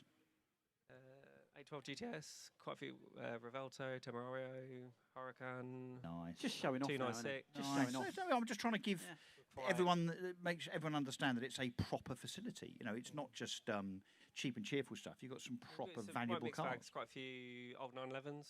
Got a few of those. Well, let's including get the other yours. end then, Ollie. What's the cheapest car you've got in there? Is it the Peugeot? You got something cheaper than that? We have got something cheaper than that. We've got a lovely, an old Citroen. Is it the 2BX thingy, the one with the hydraulic suspension that kind of? They've jumps all up? got them. Really? Is it like? Oh, that one's gone. No, like that one over there. The Deux No, Chevaux. not The Deux the Chevaux. BX one. The BX. What's the? No, the GS, the big long one with the air suspension. Oh, yeah. one of Hideous those. things. One of those Horrible. Have you? Mind you, they're still Horrible. what, 30 grand? Are they plus? No. Can't be that much. Well, but not just horrible, but driven by French people. Right. Do you remember earlier on when we were on stage and I was saying you can't say that? And you know we got taken off stage at midday where you had to have a little Because I chat about slagged off- compliance. and I what you could- slagged off Kelly Brook. Shush! Now stop talking. It's not like he needs to be careful about what he says.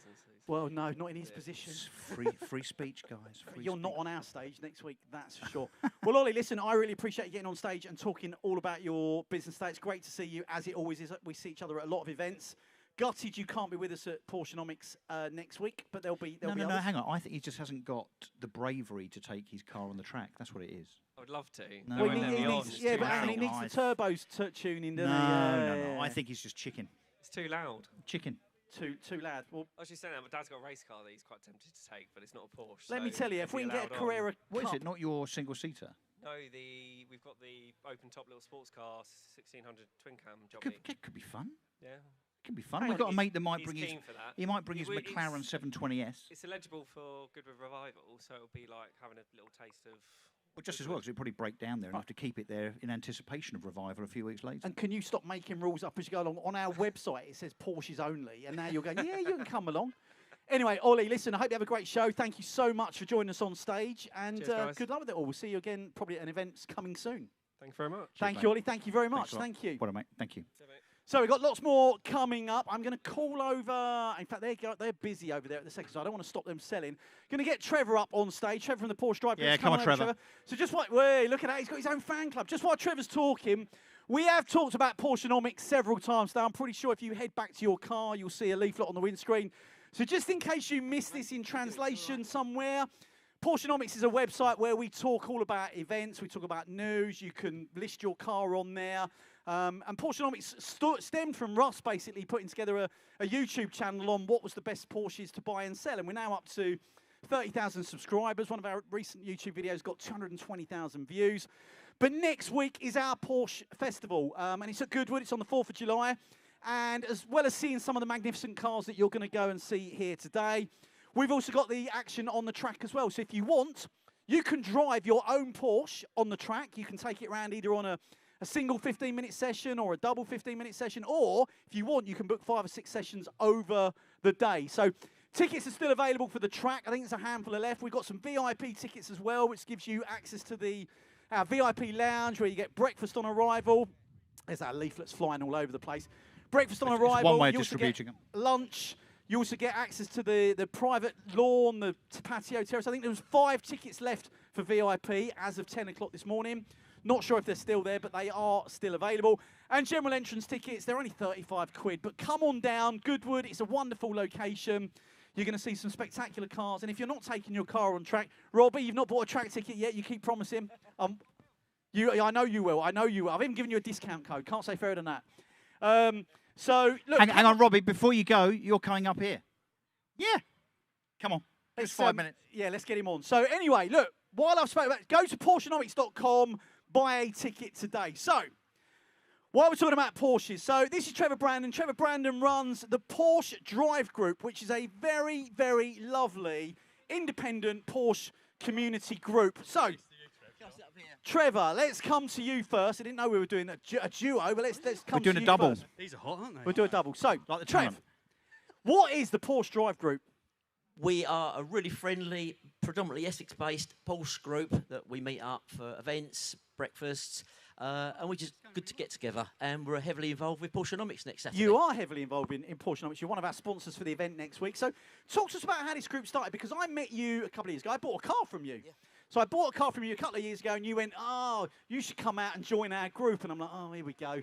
Another geeky person that wants me to go and do their Porsche stuff with them. And I've spent my life ignoring these kind of people, because we've all spoken to them.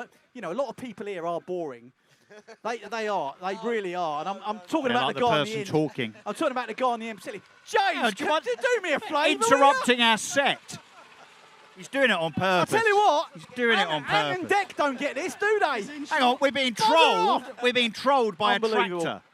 Look, I can't. He's doing a circuit. He's doing a lap of honour. That's a new Ant and Deck don't get this. So, anyway, we met because I bought a car for you. You went, oh, come and join the club. I thought, oh, jeez. Here we go. Come and join the club. I've met those kind of clubs before. But it's grown in numbers. So look, talk to us about how did it start? Where did the Porsche Drive Group come from? How did it spawn? So we met down in one of the R20 meets down in London. That's one of the Porsche Club GB groups, for those of you that don't know what that is. Yeah, they've changed now. They're in Lincoln's Inn Fields in the city now. But yeah, I just met up with a few guys there. Me and Harry, who's here somewhere. Your son? Yes, my son. Yeah, and He's hiding because he doesn't want to come up here on the microphone. Yeah, probably. And anyway, we just started up a little WhatsApp group to keep in touch, to organise little breakfasts and just drives out together. It's just blossomed and exploded, really, to be honest. So how many members you got now? Because when I met you, I think there was 70 or 80. I think you started with a few. How many members are in the group now? I think we've just gone over 560 members. Wow. So yeah, it's a big group, and it's getting bigger by sometimes 10 a week. And it's just a friendly group. We all get together. Russ is in it as well, obviously. Yeah, I know. We keep trying to get rid of both of those. Yeah. I'm behind the sort of silk rope VIP section. So it's not just about coffee and cars, though, is it? Because there's other events. I know you've done comedy nights. Hint, comedy night with a top comedian hosting. Very successful as well. It was very successful. It's a sellout, and also there's been some European tours as well. Yeah, European, UK tours as well. We've got different sections of the group. They organise it all for us as well, doing all the tours, doing all the planning. Harry does a lot of the planning for us and the different routes. And collectively, we all come together, and it's a really good group. So, how much is it? What's it going to cost me to get involved? It costs you nothing. What? It costs anybody Shut the front nothing. door. It's completely free of charge. We've got some fantastic sponsors on board now that's really helping us out. And so it's free of charge to enter. It's a really friendly group. And I would say to anybody, if you're interested in doing something, come and see us or one of the guys, and we'll get you on board. Yeah, so that's going to be my next question. What do people need to do if they want to come? And also, what's it like? Because the first time you turn up, is it kind of, I don't know anybody. Who do I talk to? Yeah, we're not like that. If someone's on their own, we'll always go and say hello to them, welcome them in, introduce them to other people. And that's what it's all about. It's a friendly group, And Lee, it's been good for you because prior to joining the PDG, you had 0 friends. I have to tell you this story, by the way. So I met Russ, actually, my business partner in Porschenomics, and dare I use the word friend? Well, loosely, I mean steady. I met him through the Porsche Drive Group, and Trevor said to me a couple of weeks ago, Lee, joining the Porsche Drive Group has changed your life. And I'm like, yeah. Not necessarily for the better. Not how I Definitely for the better. Definitely. Not how I Can we move on to our mystery guest here? Yeah, let's talk to our mystery guest. Yes. Because, look, we have connections here. So, obviously, PDG are very much connected to Porschenomics as partners, and we're very, very grateful for that, Trevor, to you and Harry and the rest of the club. But also in terms of partners, obviously, we're very friendly with this guy here, which is Robbie from Porsche in the Park, who I have to say, you have been very welcoming to us, if you like, as a new events company. So there are several Porsche events during the year. There's probably only 3 that we really need to worry about. One is this one. One is Porschenomics, which is, by the way, next Saturday, July the 4th, at Goodwood, if we haven't already mentioned it. What, next Saturday? Next Saturday, yeah. And but I've got to get a ticket. yours yeah, is yours is the season opener. So yours, Porsche in the Park, was end of May. We came along. You're very kind you were kind enough to let us kind of host the stage, but probably regretted it 10 minutes in, as you can see. No, I've been booked for next year. Have you not had the bookings? No, I said if you're doing it, I'm not. Yeah, that was a solo gig, Luke. So talk to us about Porsche in the Park. Obviously, look, I guess you're already going to start thinking about selling tickets for next year. Presumably, you're still going to do it.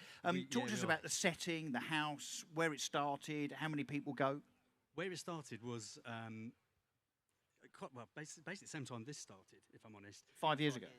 It was a I kept dragging my kids to different events, the Scramble, etc. Yeah, Dad drags me along. This is how I come and these guys. Thanks, Dad. Yeah. You get dragged along, and my kids were kind of like, Dad, not another show. There's just how many cars can you see in a field, and there's not really much else going on. So I thought, I'm sure we can come up with something else, and I'm only really interested in the Porsche Mark. So I thought, I know what we'll do. We'll do another event based just around Porsche. And I thought, where am I going to do it? And well, fortunate enough, my boys go to the location, Beechwood Park. I thought, why not we'll do it here? Porsche in the park. That'll do. Yeah. And it's got a ring to it. It just does what it says on the tin, doesn't it? It does exactly what it says in the tin. Yeah. You should work in marketing. You should. If anyone wants any marketing and media ideas, Robbie's your guy. He's here. No time. So that's it. Yes, we get up to 700 Porsches this year, just gone in May, and we normally do it in July. But this year, the venue itself, we're going to be doing a load of building work in July, and the only opportunity we had was in the May half term. And did that matter in terms of attendance? I mean, you still got the numbers. It was still bloody hot, like it is today. Yeah. And we still had a lot of people come, and you guys brought a load of cars from your group. We try to all the time. And that's kind of how it works. It's just a big friendship group, isn't it? Yeah. And these guys here, as you know, Porsche by the Lake do it for charity. Do you do it and just keep all the money? That would be nice, wouldn't it? Keep all the money. By the time you've paid for the venue, the toilets... Tell us about it. Yeah, tell us about it. Right, you suddenly realise that last year I think I got a set of brake pads for Oh, you made money? Oh, well done you. Well done you. Do you know what we have with our event? We have an image of Lord March, who owns Goodwood, kind of sitting the back. Duke. He's the Duke. The Duke, whatever. Sitting back in his smoking jacket, with his galoshes on, feet on a kind of a sage lounge, smoking a big cigar and drinking a very expensive glass of whiskey. As soon as the ink dried on the cheque that we've just sent them. We just hooked in another one. Yeah. Great news. Yeah. Get that Ferrari on order. We do some charity stuff. We put some money towards the obviously the Porsche round the back with the lighthouse round the back.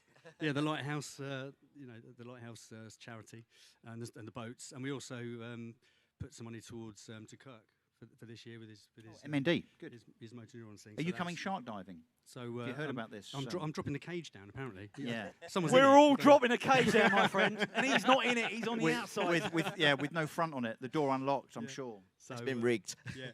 So that's Porsche the Park. Yeah, next year we'll do the same again, hopefully. Anything different next year? Because I guess, look, the challenges as we're finding, and I'm sure the guys here at Lakes do, is trying to do something a little bit different every year so that it does mix it up a little bit. I mean, anything you're thinking of doing? Well, we the last year we didn't have them this year, but we had the Red Bull Nitro Circus motocross team coming along, and that's great for entertainment and for kids to enjoy as well. So yeah, we've got some ideas for next year.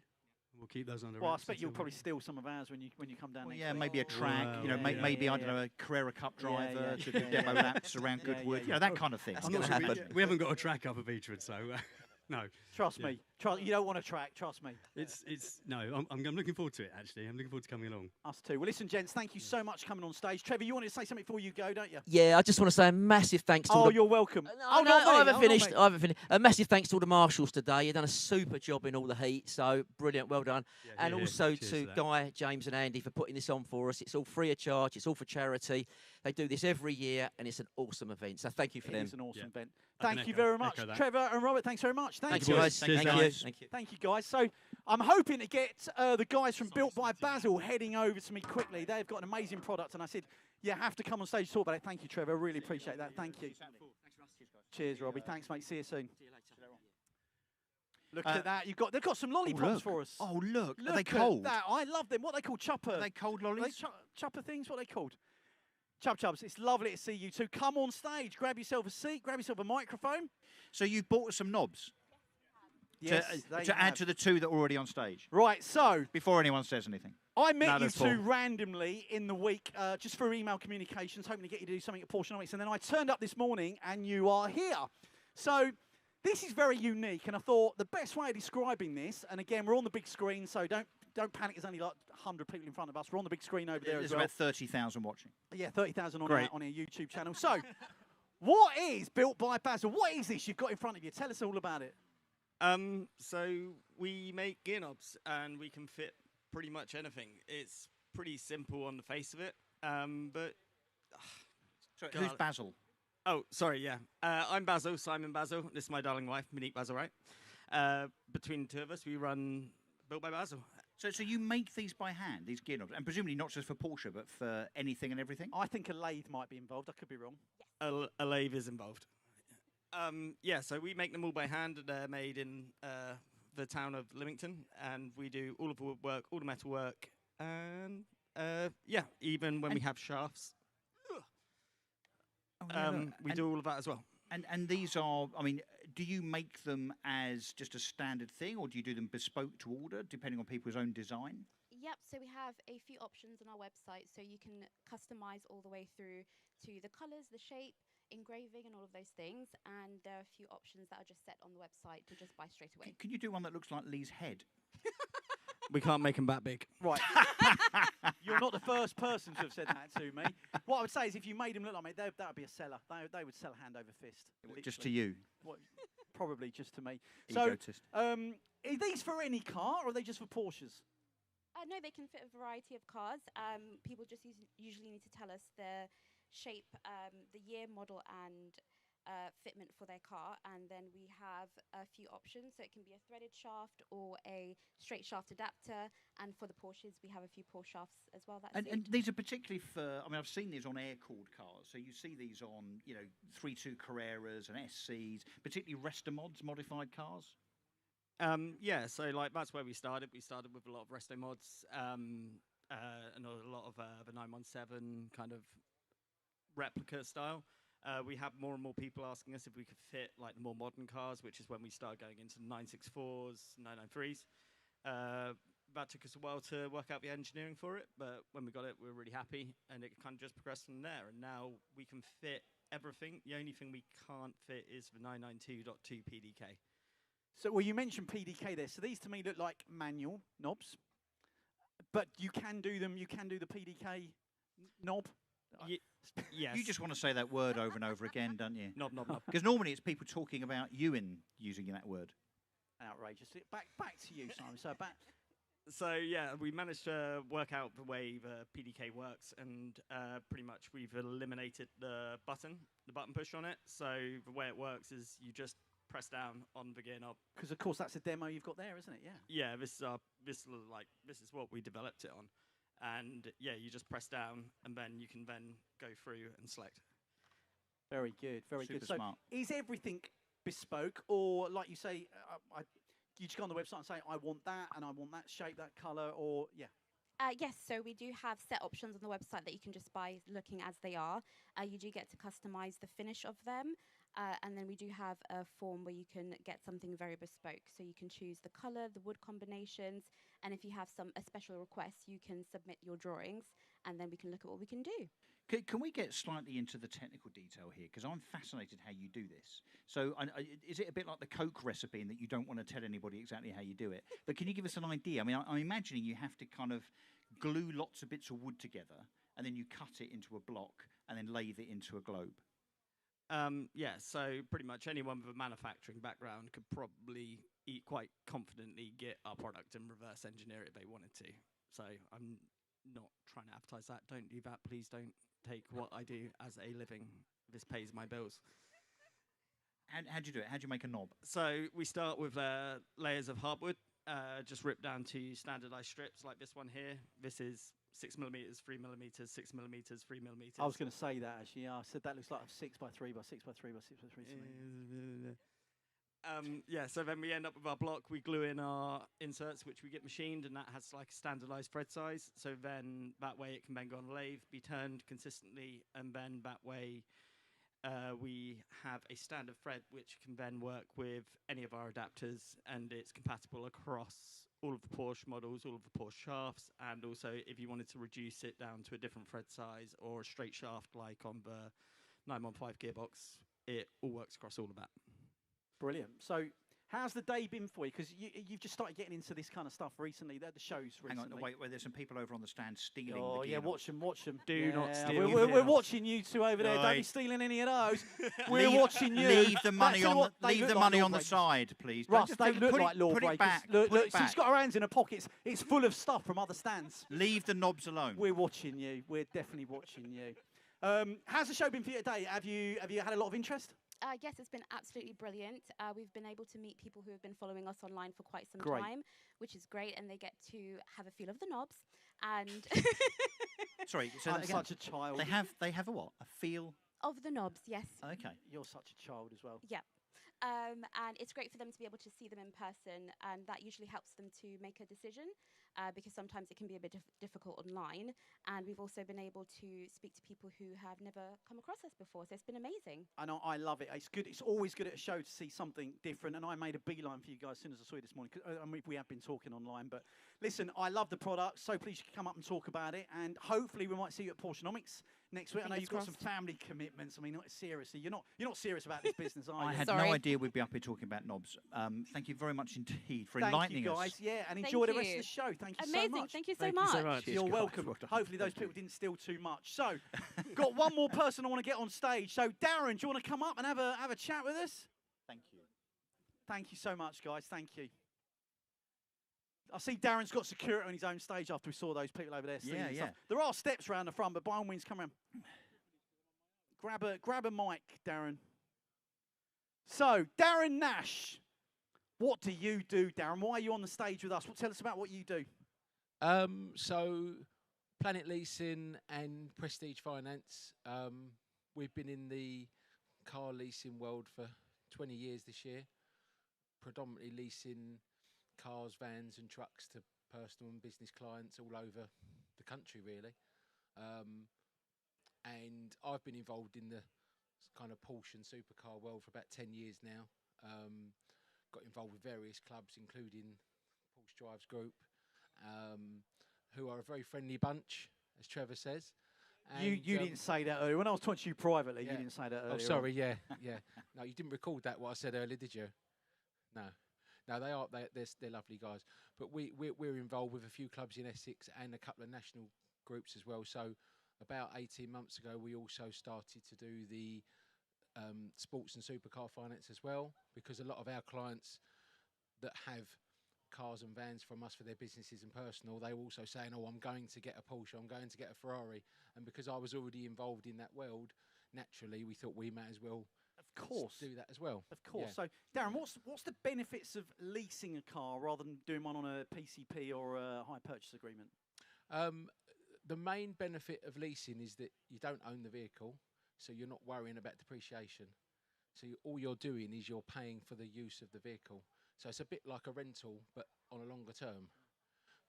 Don't be gentle, it's a rental. That's what they say, don't they? And what's the most expensive car that you've dealt with?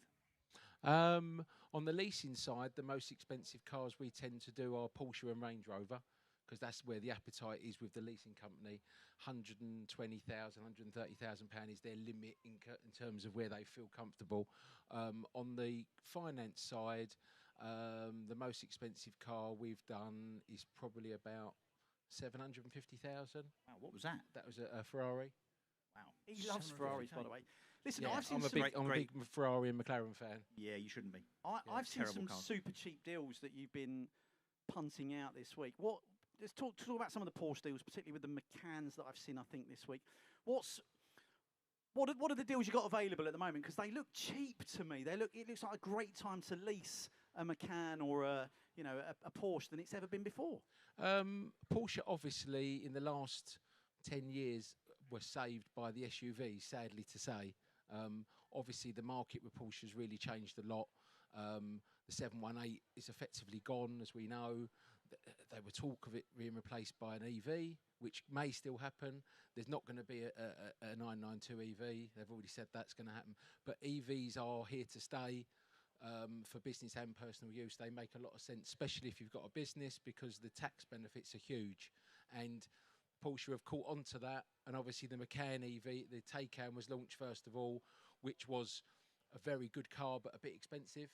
Not all businesses want to spend £1,200 to £1,500 a month. So the Macan EV came out about 18 months ago, 2 years. That's been more of a success because that's more in the £700 to £1,000 a month, which is still expensive. But for someone who wants a higher quality EV and their business can afford to run that, then it makes sense because the business is paying for the vehicle. The benefit in kind tax is very low because it's electric. So therefore, it's one of the best legal ways to save tax that there is, because your business is paying for the vehicle, for the rentals, they're offsetting it against tax, and it's just a win-win for everybody. Who knew we had Gary Barlow on stage today? Who knew? Talking about his tax affairs. The Jimmy Carr No, of I'm not a comedian. car leasing. Save as much tax as you possibly So can. how's the show been for you today? Have you got some good leads? Have you got stuff to follow up on next week? Yeah, we've spoken to. Funny enough, I was just saying to someone, another one of our clients, most of the people that come up today are people that we know from the Porsche Group, and also people that we already deal with, which is good because we get great feedback. We've been doing this. I've been in the motor trade 33 years now, and I've been doing this for 20 years. So we get very good feedback, very good customer clientele. Repeat business is very important to us. And being out at these shows is just awareness, really. It's showing that we're actually real people that you can talk to. Yeah, absolutely. And you also do some other little events. I mean, I was lucky to get an invite to an event you did in collaboration with Porsche East London a few months ago. In fact, I bought a car there off the back of it. But is that a regular thing that you do, or is that a one-off? Yeah, we tend to do quite a few client events with our suppliers because we deal with a lot of car dealers and manufacturers. So what we tend to do is if we get invited to something, if we can take some other people along with us, we've got an event at Ferrari next weekend for the F1. We're taking a few of our clients to that. Nice. So yeah, it's. Well, actually, we're going to the British Grand Prix on the Sunday, right? Yeah. It's for the British Grand Prix, but it'll be a lot cooler in there than it will be at Silverstone. Yeah, absolutely. And of course, you'll be at Porschenomics Saturday with us, joining us on the Saturday. Yeah, hopefully. Yeah, good. Yeah. Always nice to go to Goodwood. It is always nice to go to Goodwood. Well, listen, Darren, I appreciate. I know we grabbed you at the last minute, but I appreciate you coming up on stage. No, I thanks think for your time. Fascinating. Some of the car, I see them come through on some of the groups, and I sit there thinking that looks super cheap to me for what it is. So, hope you have a great show, and yeah, thanks so much for coming up on stage thank this you. afternoon. Well Thanks done, very much. guys. Thanks for talking to us. So, guys, for us, we're done. That's pretty much a wrap this afternoon. So if you're on the big screen, I hope you've had a good day. I hope everybody's had a good day generally. My thanks again, absolutely, to the marshals and also to James Guy and yes. Come on up. Oh, you want to draw it? Yeah. Come on let's do stage. that. Come on. I was Come on doing up, come on up. goodbyes and everything, but no, come on. Come on up. Come on. Do you Come want on us up. to come over there? Come on up. You know we've invited you at Porschenomics next week, don't you? To bring everything down and come down. If you can make it. Come down. Should we go over to Kirk? Yeah, you go. I'll stay here. I'll keep an eye on the stage. But yes, we would love to see you at Porschenomics next week. You're welcome. Okay. So what are we doing? Just drawing. Is it one winner? Can we just keep an eye on him? Can we have a witness with him? Because he might put his own raffle tickets in. I've seen him do this before at numerous events. Oh, ye of little faith. Well, I'm just speak the truth, my friend. Okay. This is the one time I'm going to let the camera pan on you because it needs to happen for trust purposes. Yeah, we just need you to stop talking. Then we can draw the raffle. That would be lovely. Thank you. Oh, respite, everybody. At long last, respite. Sorry, Dad. Go on. Okay, here we go. So there are 3 prizes. We're going to draw prize 3, third place, first of all, which is a Porsche water bottle, which has not been touched and not drunk out of. It's fresh. It's new. Exciting. Right, Kirk is going to draw the number. Okay, are they all the same colour? Yeah. Okay, so regardless of colour, it is number 174. 174. I think it's just been bought in the last few minutes, actually, so hopefully you're still here and you haven't dived off yet. 174 wins a water bottle, and if you don't come up in the next 5 minutes, I'm having it. That's not how it works. No, you not know really. that, Rusty. That's not how okay, it works. that's third. So next 174. If you've got 174, come to missus the do it. M&D stage now. Stand now. Okay, next one. You've won a 3-week holiday in the Seychelles. Yeah, you haven't. You've That seen a is. water bottle. Oh, look at this Porsche Golf Stool. Shall I hold it up? Is it heavy? If it's heavy, you're not going to lift it up, are you? Oh, I like that. I really like that. Mind that car. Well, Lee, maybe if you'd bought a ticket, you could be the lucky recipient, but forgot. you didn't, and so it's somebody else. It's 141. Raffle ticket 141 for the Golf Porsche Stool. Oh, the name's here, is it? Caroline. I've got a phone number here. I won't read it out. It's 07 something. Caroline, 141. Caroline. If Sweet you bought Caroline. a ticket, you've won Right, the last golf stool. And the winner, Kirk's just going to draw the winner. The winner is, this is for the Silverstone driving experience. Any time, any date? So No, yet to be agreed, you have presumably. to book in with Silverstone. These are brilliant days, by the way. I've So been within on a few. year. Right, yeah, Kirk says within a year. Okay, the winner is number 34, Mark. Oh, 34, Mark. My age, that is 34. Your IQ. Anyway. So Mark, number 34, or let's just take advantage of this, that Lee's not talking for a second. You just won a Silverstone driving experience. Congratulations. Well done. Nice one. Thank you, Kirk. You still want to do that shark driving? Definitely. 100%. When you say 100%, do you mean like 90%? 110%. He's so annoying, isn't he? 110% now. Oh. Right, okay. See you later. See you Saturday. All right, cheers, thanks. And you too, hopefully, if you can make it. All right, thanks a lot. So There here you we go, guys. That's the raffle. A wrap for the day. Once again, please come and join us at Porschenomics at Goodwood next week. I've got some leaflets in front of me dotted around, but we've put one on your car. It'd be great to see you there. And you can take your car on the track. The VIP tickets about 5 available. But we would love to see you. But other than that, thank you so much for spending the day with us. There's still more to do around the site. We're leaving, but you don't have to. They're open until 5 o'clock. Hang on, you back on stage again. What's going on here? Guys, just want to say a massive thanks to Russ and Lee for keeping us entertained all afternoon. If you can, just give them a big round of applause, please. Right, have you got our check, though? Have you got our check? Have you got our cash? Well, I've got to pay you. Unbelievable. Thank you so much. Guys, have a great day, and we'll see you next week at Porschenomics. Thanks so much. Thanks, mate.